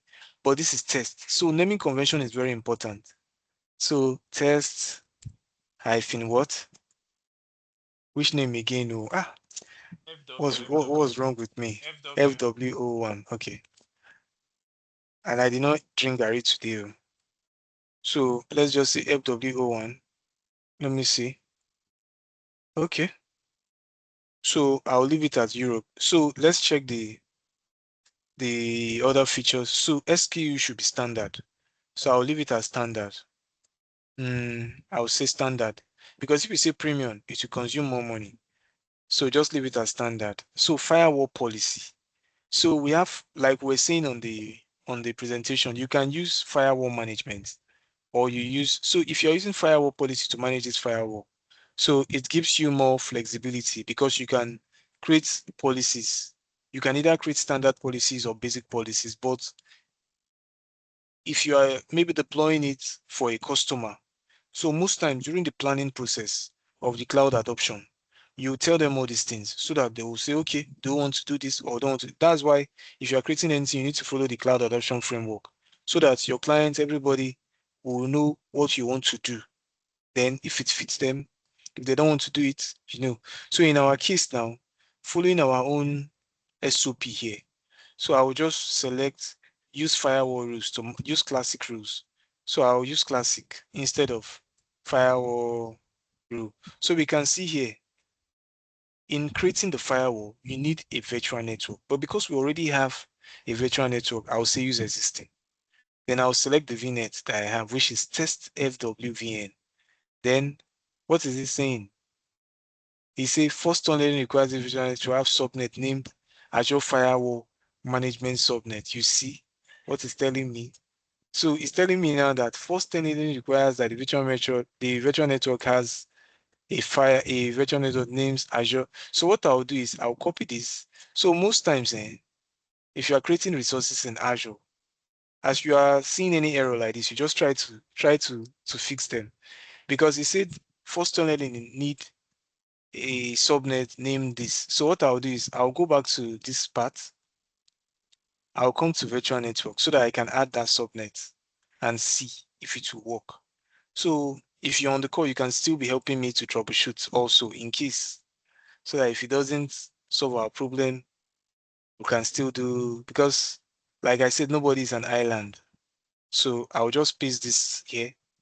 So please select firewall management for, okay, let me do something, subnet purpose.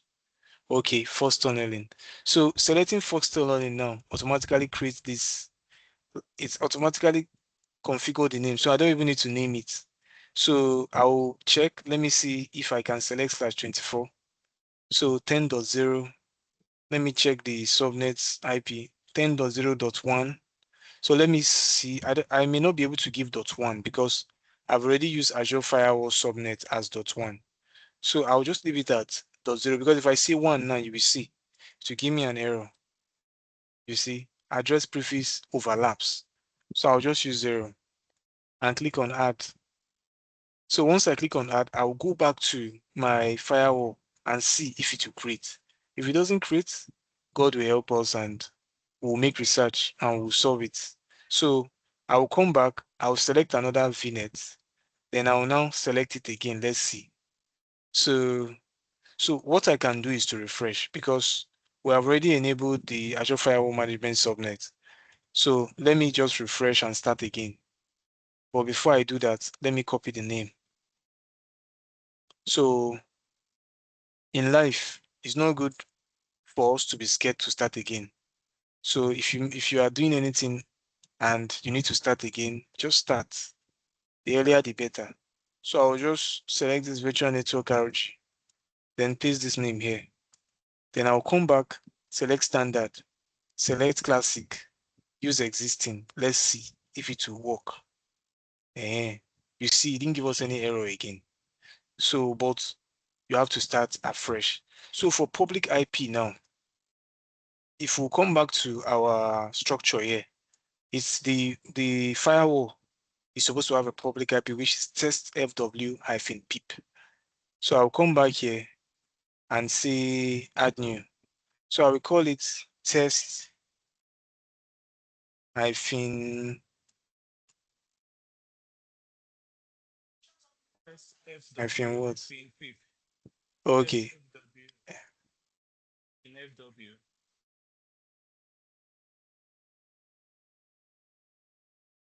So I'll just leave it. I'll say okay. So here now, firewall management, enable firewall management nick. I will uncheck this because I don't need it. So depending on your use case and what you want, you can enable any of this. So, but most times, if you are creating resources like this, it's good you read it. So Azure Firewall is a managed cloud-based network security service. Let me zoom my page so that we can read it together. So it is a managed cloud-based network security service that protects your Azure virtual network resources. It is a fully stateful firewall as a service with built-in high-level and non-restricted cloud scalability. So that's just what a firewall is. Then if we come down, you can see other things like firewall management nick. Firewall management nick separate firewall management traffic from customer traffic. So you can be on a call. A client can be asking you because there are some clients that are very, what English will I use? They are very finicky. When they say somebody is finicky, the person is hard to please. There are some clients that are hard to please. They can be asking you different questions. In Azure Firewall, can you have a separate firewall management traffic from customer traffic? They'll just be asking you different questions. So that is why it's good you read all these things. Because if you're on a call, they can just ask you anything just to put you off balance, just to establish that they know it more than you. There are some people like that. They will just ask you questions. So that is why it's good when you are creating anything, try to know what you are creating so that at the end of the day, it will be easier for you to easier for you to maybe do some stuff on your own. So the public IP we created, it's like it didn't create though. So let me add this. Let me add it again. Okay. It didn't create. Okay. So like as I was saying, always read all these things. Firewall management needs separate firewall management traffic from customer traffic by having a dedicated subnet. So a dedicated subnet is required with its own associated public IP address that will be used exclusively by the Azure platform and can't be used for any other purpose. So these are key things that you can even write an article on this. So most times, if you want to write an article, you can just pick something, write about it. Do you know what this is used for? Do you know how it is? So from there, at least you will have a lot of content that you can post. So you can enable NAT gateway. So NAT gateway, scale and simplify internet access for your virtual network by using network address translation gateway. So if you want to scale and simplify internet access for your virtual network, you can use a network address translation gateway. This one is used for scaling and simplification of internet access. So standard V2 NAT gateway should be used for zone resiliency and is available in most regions. So on a call, you are discussing with a client and the client is asking you, okay, can we use NAT gateway? Which one should we use? You can just tell the client, let's use standard V2 NAT because it's available in most regions. So those are the things that will set you apart as an engineer in any way you are. So you can use tag if you like. So, but in this case, I'll just click on create because I don't want us to use tag. So if you have any question, you can ask. So let's see the next things we need to do. So we have created the firewall. So now we need to, there are some things that we need to get. So, but let's just create, because I want us to really understand all these things. I don't want it to be like we are cramming. Let's not cram. If you understand it, it will be easier. It will be easier for you to really know all these things. So let me wait, because after the deployment complete, we need to create a route. Then when we are creating that route, I will now explain something. So by default, just like I showed us on effective route, all traffic are allowed. But if you want to maybe specify a route for your subnet or your VM, then you need a route table. So with that route table now, it enables you to create a user-defined route. I remember when I was having an interview, they asked me, okay, if for instance you want to allow communication from different virtual network to another virtual network, how can you do it? I use virtual network peering to explain, because if you want to enable communication from one VNet to another VNet, you can use VNet peering to enable it. You understand? And you can also use routes. You can use route, user-defined route. You can use it to do all that. So it's good you have a lot of answers so that when you are face to face in an interview, you can always have something to remember. Okay, you can even tell them, even if you don't even know the answer, you can just say something that you know. God can now help you. Maybe what you are saying, they don't know it. From there, they can do, oh, this guy is like, he's know what he's doing. So most times, just try, but you can't always do most things except you practice, which by the grace of God, we are planning to get the labs. So once we get the labs, everybody is going to have access to the environment like this. So you can practice, play around, and learn.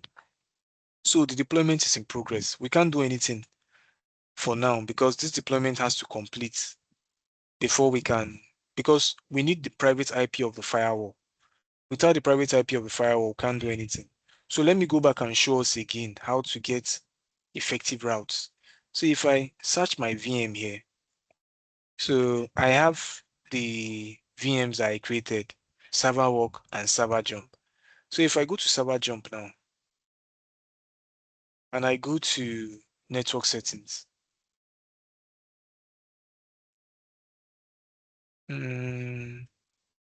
network settings.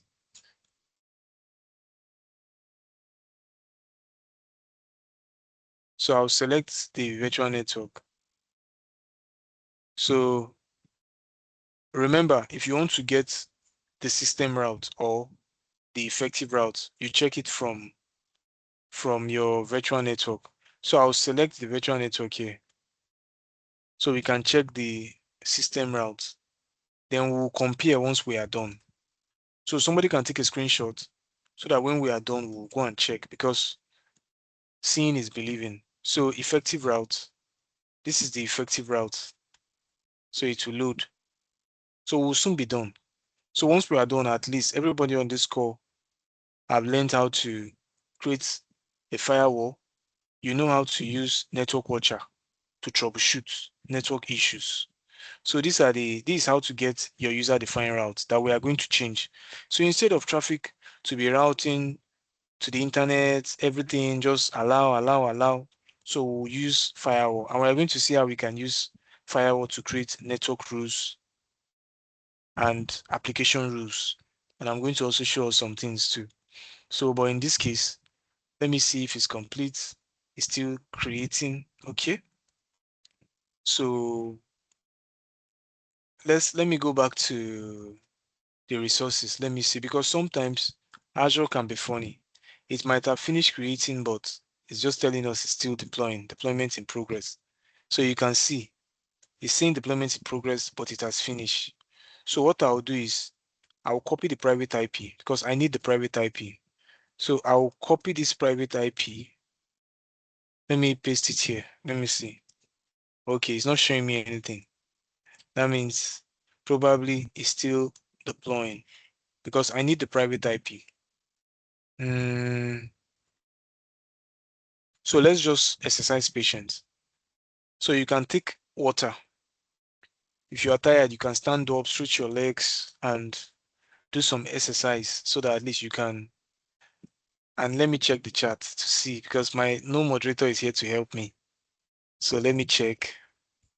Please forward the attendance again. Please help me send the attendance. Let me just copy it so that I can just forward it. So the attendance is here. For those that have not filled the attendance, you can fill the attendance and submit your feedback so that we can actually learn from it and still understand more on how to make you people happy and still learn more. Please, I need to drop. Okay. I think he has dropped. Thank you, everybody. So what's remaining now is the firewall to complete. This guy complete now. So that we can actually do some other things. So let me refresh. Let me see. Was raising his hand earlier. Probably he has something to ask. Oh, who is that? You can ask Ozioma. Ozioma, ask your question, please. Ask your question. Ozioma, go ahead. Okay, provisioning state updating. So let's wait a bit. Ozioma, are you there? Okay, let me ask questions. Let me ask questions. So can somebody just aside? I know you have been talking since, so I don't want you to talk. I want any other person to answer. Isaac, you have been active. Uche, you have been active. So I want any other person to answer. So what do you understand by NSG? NSG and ASG. What's the difference between NSG and application security group? Who can answer? Anybody, just try. This is a community.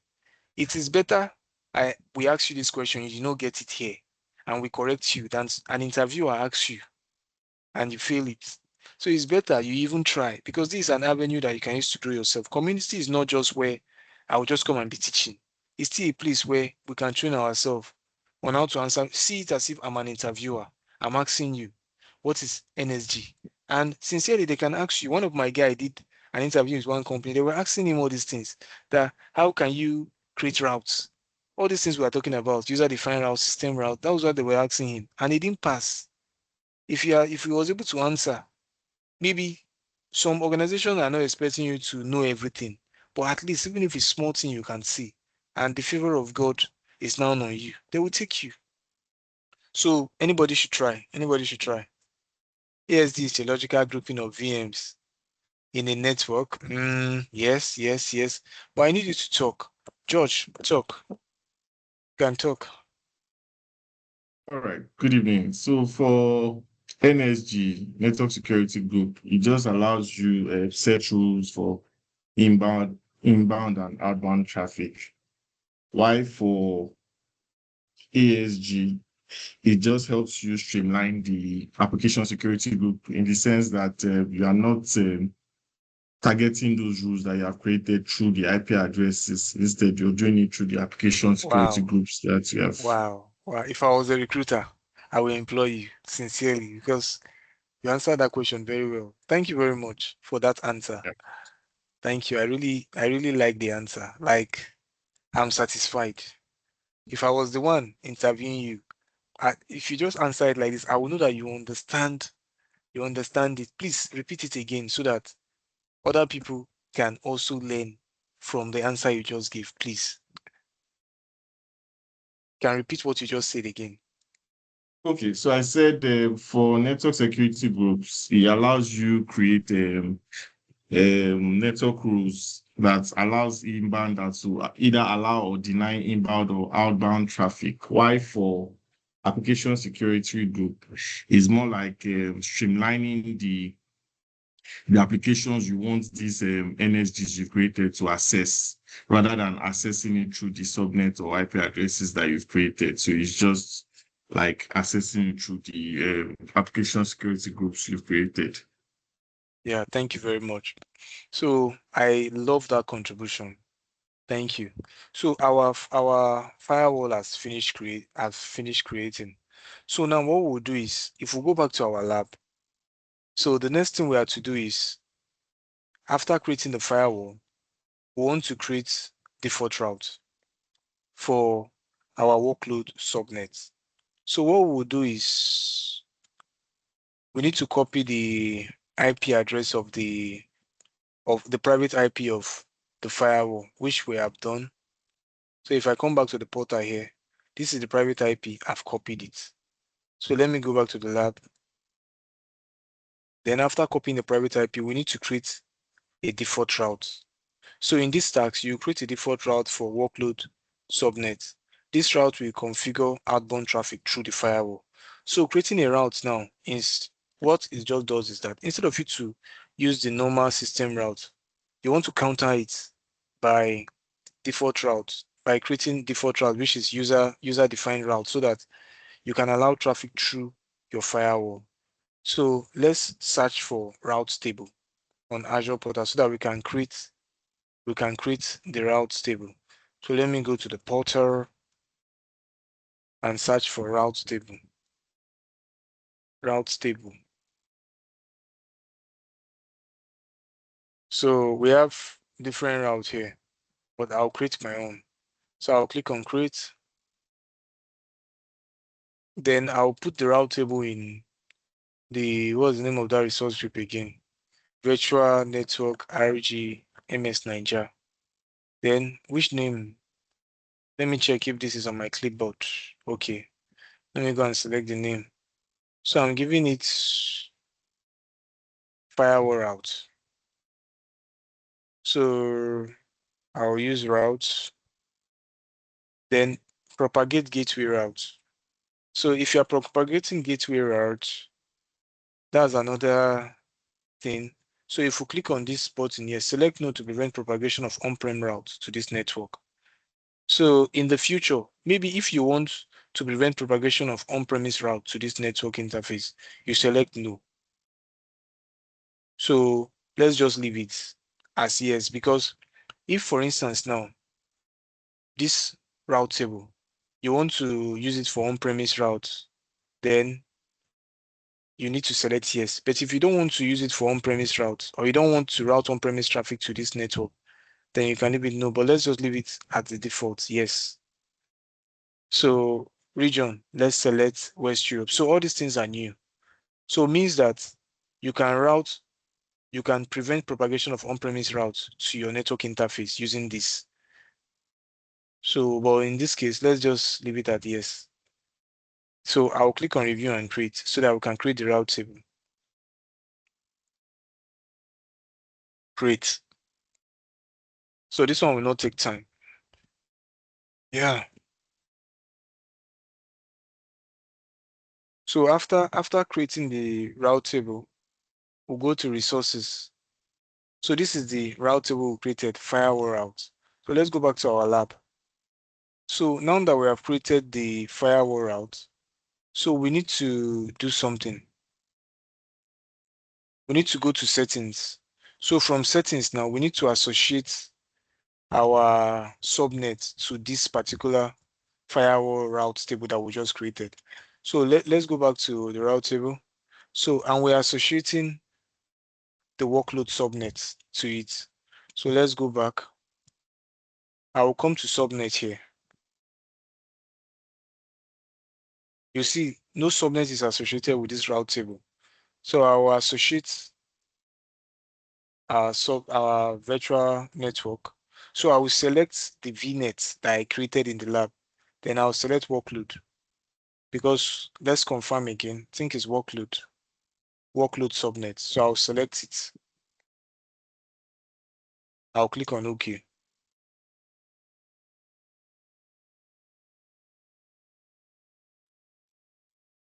So now what I did is just like I've associated this route table to this subnet, meaning that that subnet now, all traffic to that subnet will be routing depending on the route I specify here on this route table.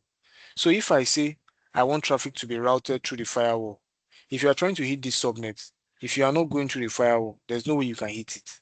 So I'll go to route. Then I'll add a new route here.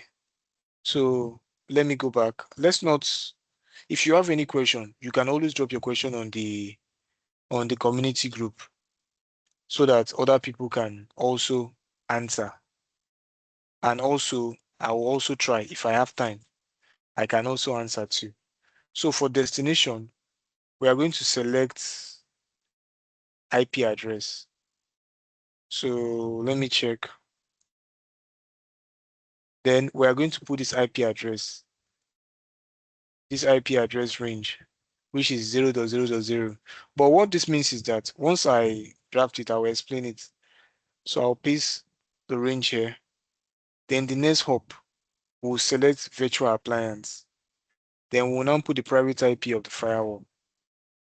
So let me explain what we are doing here.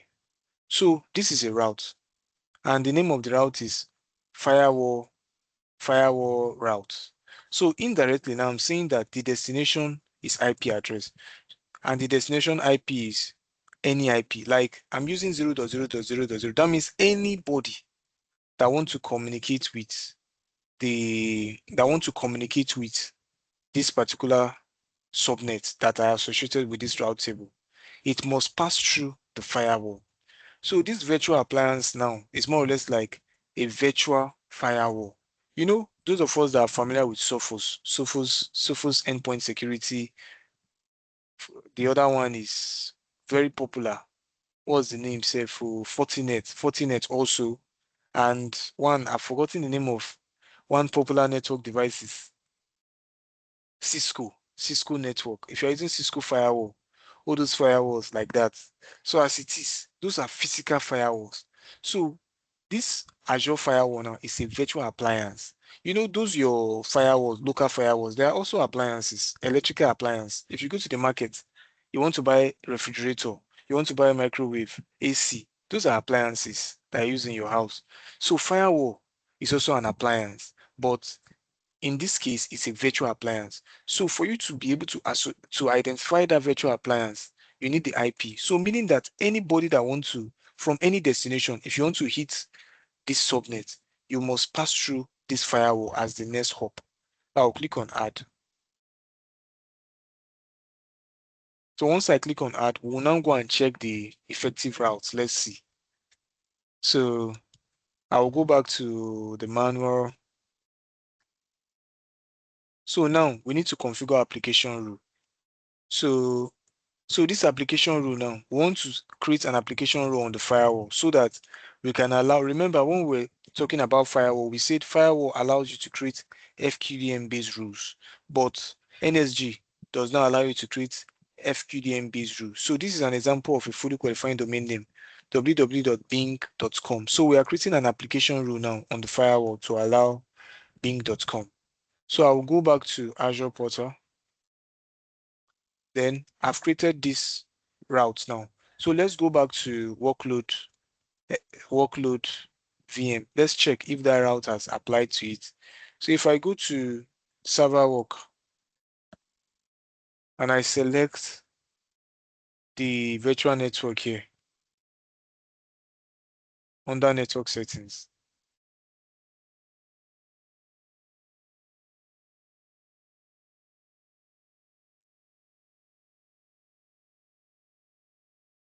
my browser, it wants us to close, but let's just finish it so that at least we'll know that if you're preparing for exam, you know that you have covered everything you need to know about network security. And I will now show us briefly private access so that at least you can see how it works. So effective route. So let's check it. So you'll see something. You'll see a very big, so you can see here now that we are now using firewall routes. Remember the other time is default. So now you are using user-defined routes instead of system routes or You're using user-defined route. So you can see now, by default, all traffic going through this virtual network must pass through this virtual appliance. This one is active. This one is invalid. This one is active. So here now, you can see how you can control traffic. Before, if you come here, you will see different things that are allowed.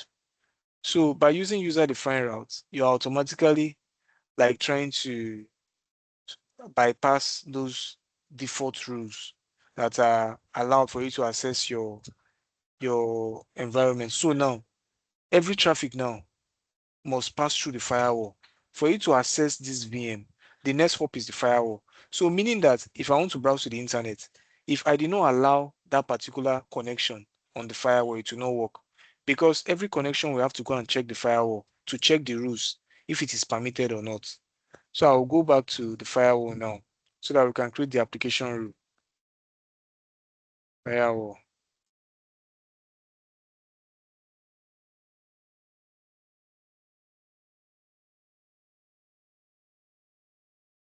So this is our firewall, test FW firewall. So if you want to create a rule in a firewall, so what you need to do is you open the rules here. So this is where you can add rules. Although this is not, because we are not using premium, that is why there are some features you cannot do here. So now let's go back to our lab. So the rule we want to create is application rule. So we want to add application rule. So we'll click on application rule collection here. Then we'll select add application rule collection. So it will open, then we'll give it a name. Let's come back to the lab so that we'll see the name. So the name of the application rule collection will be this app collection 01. So the advantage of creating a rule collection is that with this you can add more rules instead of like creating them one after the other. So application rule collection, like you are creating an application, a collection for a lot of application rules. So app call 01. So let me come back here so that we can check priority 200 action allow, right? Action allow. So you can allow or deny. So the name of the rule will be, so if for instance in my organization now, my boss is a Christian and he doesn't want people in the organization to be playing Bet Naija. So from here, you can block it. If all your devices are communicating using this firewall, you can block Bet Naija from here. So for the source, let me check. Source type, IP address. So if you remember this IP, so if we come back to our table here, the subnet max is 10.0.2.4, meaning that you are targeting the entire subnet. If I put only this IP, that means it's only this IP, but with this range now, that means any IP that fall within this range, it will allow it to browse to that website I want to allow. So I'll come back and go back to Azure Portal and paste the IP here, the source. Then the FQDN now, I have to select the FQDN. Let me see. So protocol type, we need to select port 80. We need to type this. So let me go and check. Oh, what did I do? Did I miss anything? Wait, I think I've missed something. I think this, so I think this is not what I want to do. So I want to target FQDN. So my rule is supposed to be here. So allow, the name of the rule will be allow GH. Then the IP will be this IP within this range. Then the protocol will be port 80. Then the website will be Bing. So I'll copy it and I'll paste it here. So I'm creating a rule now to allow my servers within this subnet range to be able to browse to www.bing.com. So just like I was explaining the other time, if you want this server to be able to go to Microsoft Update and install updates, you need to add those update URL like windows.update.com, windowscatalog.update.com or so. So I'll click on add so that we can add that. It will update the firewall. So then now we'll now go and configure network rule. So we are creating application rule and network. So application rule now most times you use it to configure FQDNs. If you want to allow a particular website, if you want to block Bet Naija now, you don't want people in your organization to be doing Bet Naija, then you can block it from here using application rule. You can block the Bet Naija so that people should not be able to use Bet Naija or Sporty Bet or King's Bet in your environment. As the case may be, you can block it. So all those websites that you try to access, maybe Facebook in the office and it's blocked, it's in your firewall that they are blocking it. But most of those firewall may not be Azure Firewall. It could be Sophos, but it works the same way. Like you can deny, you can allow. If I want to deny Bing now, I can deny it from here. So we have created our first rule. So the next one we want to create now is, so remember we have created this rule to allow bing.com. So now I want to create network rule. So let me create a network rule. So we'll create a network rule. So we'll call the name network call 01 and the priority is also 200. Allow. Add. Sorry, I took much time. So just apologies, please. So let me call it 200. So, and you can, we are allowing it, we're not denying it. So you can, even for network, you can add rules based on IP, based on service tag, based on FQDN. So depending on the use case. So anyone that your scenario fit into. So that's what you would do. So the name of the rule will be allow DNS. So we're allowing DNS. So I'll call it allow DNS protocol UDP. So you can select TCP, ICPM, or any. So we're using UDP. You can select multiple protocols at the same time, but let's just use UDP because our SOP, the lab we are following, states UDP. So IP address, and this is the range. So we'll put it here. So as it is here now, what this means is that you are aligning all the IPs within this subnet max. So any IP that is 10.0.2.1.3.4.5.6 to 240 IPs that is allowed for /24, all of them, they will be able to use this UDP protocol to communicate with the destination we are going to specify. So the destination now is this one, which is 209.244. So I'll close this and paste it here. So this is the destination, then the port. The port is port 53. So I'll type 53 there, 53.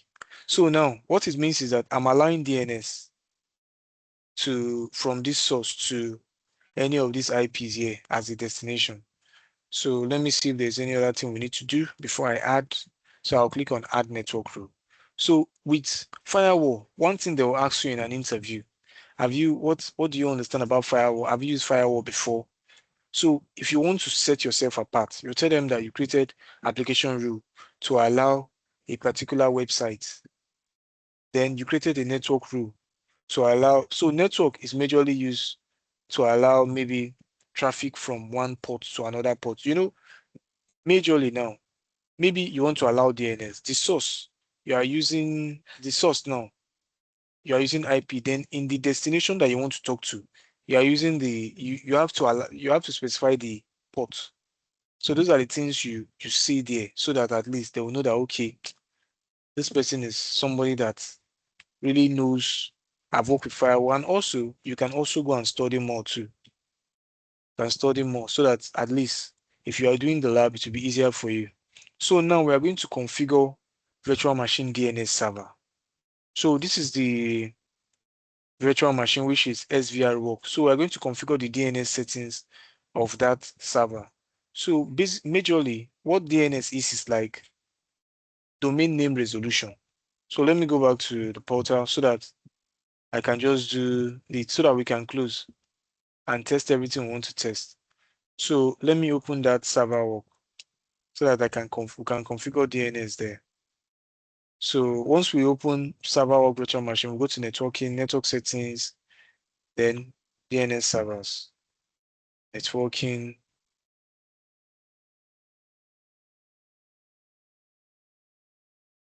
So DNS server. So they want us to configure custom DNS for this particular server so that if you do IP config/all, it will show those IPs as the DNS servers. So let me just add them. So I'll add this guy for IP here. Then I'll add the second one too.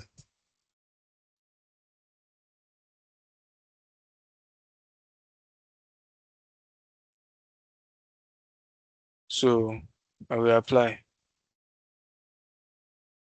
So that's just for that part. So you're applying custom DNS. So when we log into the server, we'll check so that at least we'll understand the whole concept. So now I want to connect to the jump box so that we can even try to remote to the server work. So you remember, if I come to change this as saved, let me see. It's still saving. Okay, updating.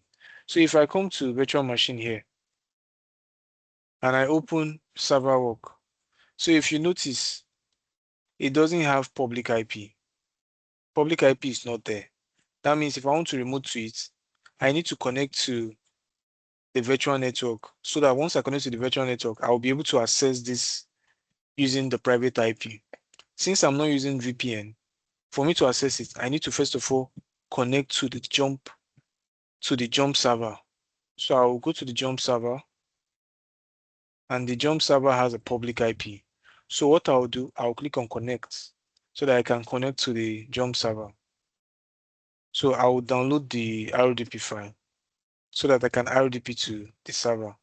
So I'll just do like this, then I'll connect to it. I'll check all this so that I should be able to do some other things. So because my system is domain joined, so there are some things I need to do. If not, I will not be able to remote. So I'll just put my password. So it's me now trying to connect to my jump server. So I've connected to it. So once I connect to it now, it's from here. So remember, me connecting to this jump server is connecting to the network. So from this jump server now, I want to remote to the workload server. So I will just, somebody dropped a question. Let me check. Time is not our friend. I'm sorry. So I'll soon finish, but later, just watch the recording because I want to finish the stuff. You can watch the recording. And if you want to, maybe just stay on the call so that in case you have any question, you can ask. So now I've connected to this VM. So the reason why I'm connecting to this VM is because it's the jump box. I want to access the other management VM I created. So I'll go back, then select the VM that has private IP that doesn't have public. So I'll copy the private IP. Where is the private IP? I'm supposed to see the private IP. So let me copy the private IP. Here it is. So I'll copy it and go back to that virtual machine. Then from this virtual machine now, I'll just go to remote desktop. I'll open remote desktop. Then I'll paste the IP of the virtual machine. See, it's not allowing me to paste. So I'll have to type it 10 dot, let me go and check 10.0.2.4. Okay.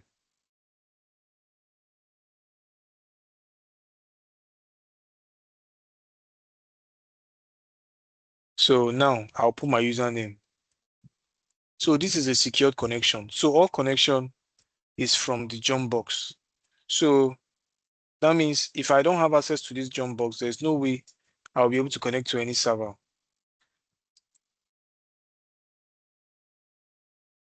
So I'll hit OK. So it's already telling me.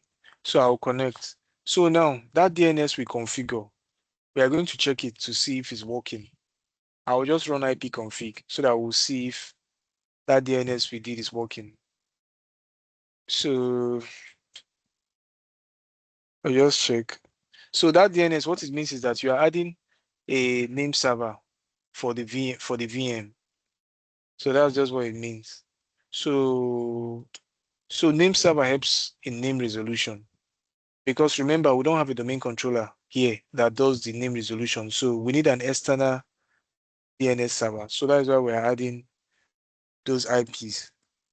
So let me just check this. Open terminal, IP config. So let's do all so that we'll see everything. So if I do all now, if I go to DNS, you can see the IP is picking here. It's picking 168.62.129.16. Let's confirm.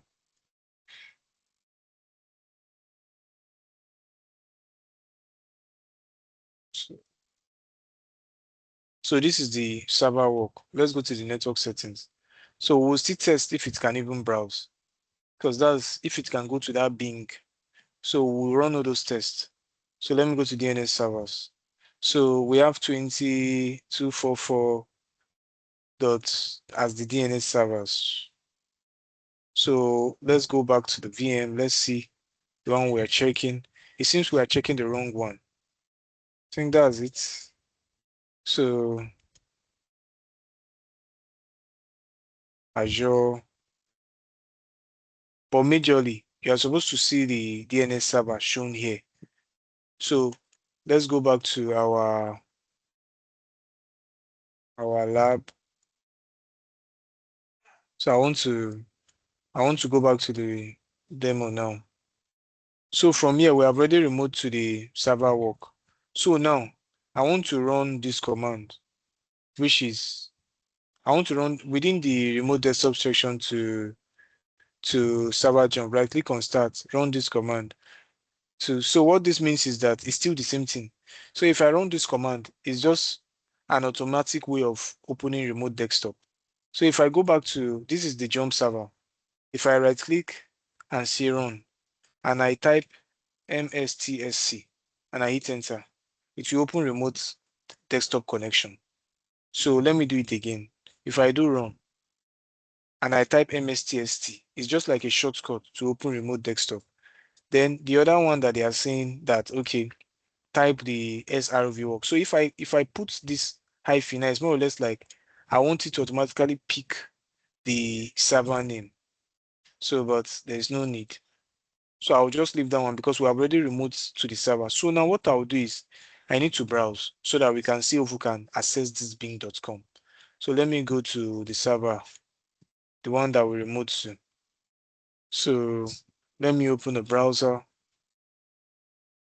and check if bing.com will work. If it did not work, that means our firewall is not, have not started working properly. So I will continue. I'll finish. So you can see these pages are blocked. They say error, bad connection. So let me check www.bing.com. www.bing.com. So you see bing.com is working because I allowed it. And even we did not allow it, it will not work. So firewall helps you create FQDN based rules. So browse to the website load. So now let's go to www.microsoft.com. Let's see if it will work. So firewall is good. It helps you to streamline traffic.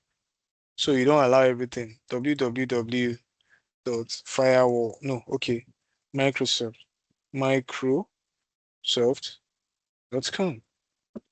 So you can see action deny reason no rule match proceeding with default action. So because I did not create a rule in the firewall to allow www.microsoft.com, it will not go. So you as the engineer, if you're using firewall, you have the right to specify any website you want your users to go. That is why you see some employees will say their bosses are wicked because they block everything. If you want to do this thing, you want to go to any website, they have already blocked it. They have blocked it. They are not wicked.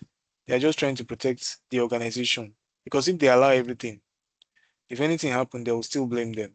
So let's check if there is any other thing there. So now I think that should be all. That's all for now. So we have configured everything we need to configure. You should receive a message. This is what we received when we tried Microsoft.com. So now we need to clean up the resources that we have created.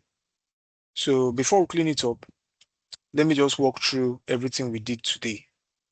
So firstly, I showed us how we can use Network Watcher. So if you go to Network Watcher now, we have different tools here that you can use for monitoring, you can see the way Microsoft grouped it. For monitoring, you can use Topology, Connection Monitor, and Traffic Analysis. So all these are monitoring tools in Network Watcher.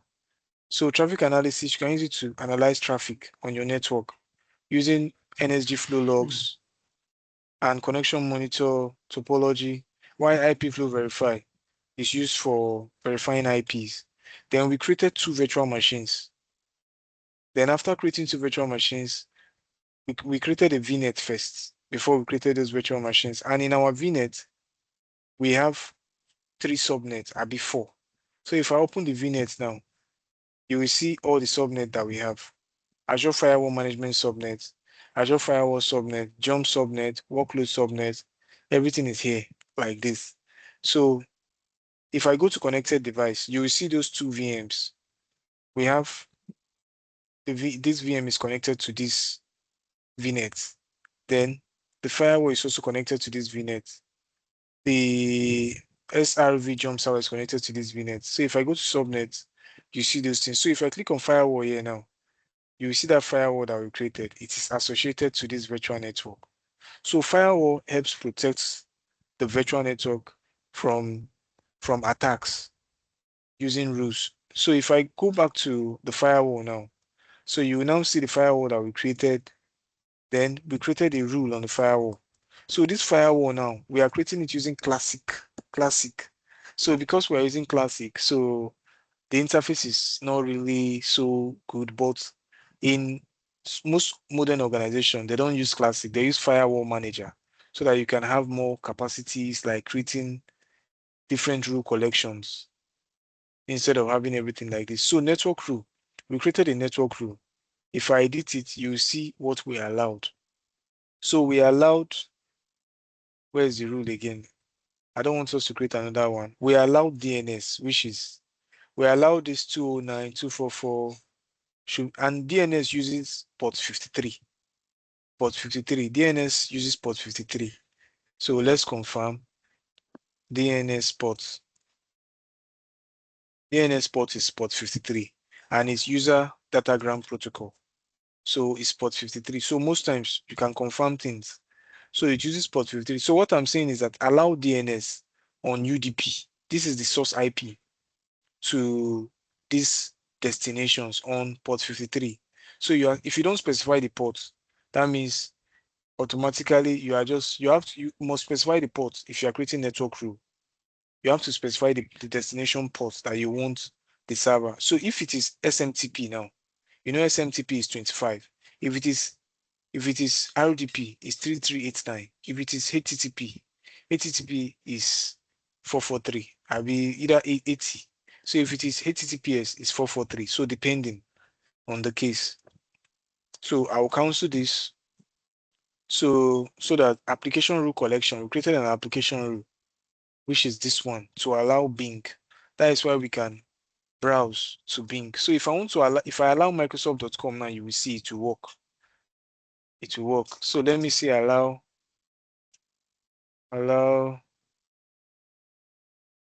MX. Then I'll put 10.0.2.0/24. Then HTTP. Let me copy this guy. Then this one, let me just say www.microsoft.com. www.microsoft.com. Did I get it? Microsoft. Micro, then soft. Okay. I'll click on save. So once I save this and it updates, if I go back to that VM now and refresh, it should work. I should be able to access the. So any question? We are done. We are done for today. So any question before we go?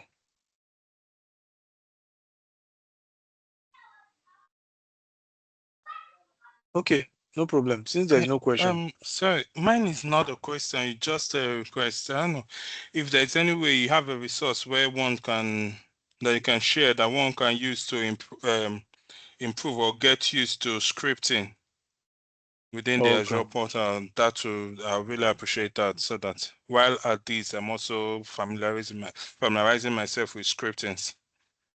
Okay, no problem. So most times, Udemy is one of the key area that you can get most knowledge. Udemy is good. I use Udemy to learn a lot of things. So if you go to Udemy, you will see a lot of topics, a lot of things that maybe somebody have taught relating to that. And you will learn scripting more, like scripting, you mean Terraform, right? Using Terraform, Bicep. Yes. Sure. Let me check. I think there's one course. PowerShell, Terraform. Let me check. So you can search for this guy. I think some of his courses are free. You can search for this guy. The guy is trying. It's very good. I'm using his course. So this guy here, deploy infra using Terraform. The guy is very good. He's an Azure MVP. It's a Microsoft MVP. So network is a bit slow. So I'll paste the guy's course. I started watching some of his videos on Terraform and it's free. I didn't buy it. So I just to solidify my experience on Terraform because things change every day. So Sure. I appreciate the links of his videos that you have that you think will be helpful. yeah, and I will also check YouTube too in case if I see any of all these guys that are really teaching very well, I'll send it to you. Okay. So I think I appreciate everybody. So the rule has updated. So let's just quickly check. So let me check Microsoft.com. Let me see if it will work. So you can see it's not giving us that error again. It's showing. So it's fast. It's not like local firewall that you have to be waiting until the rule updates. So as soon as you just finish, it will just work. To work immediately. So let me delete it. Let me delete the resources. So most times, if you finish creating things like this, just delete the entire resource group so that you know that you are saving yourself from unnecessary expenses and billing. So I'll come here and delete the resource group. So I'll just delete resource group, select this, paste the name, delete. Don't be scared to delete, so long as it's your lab.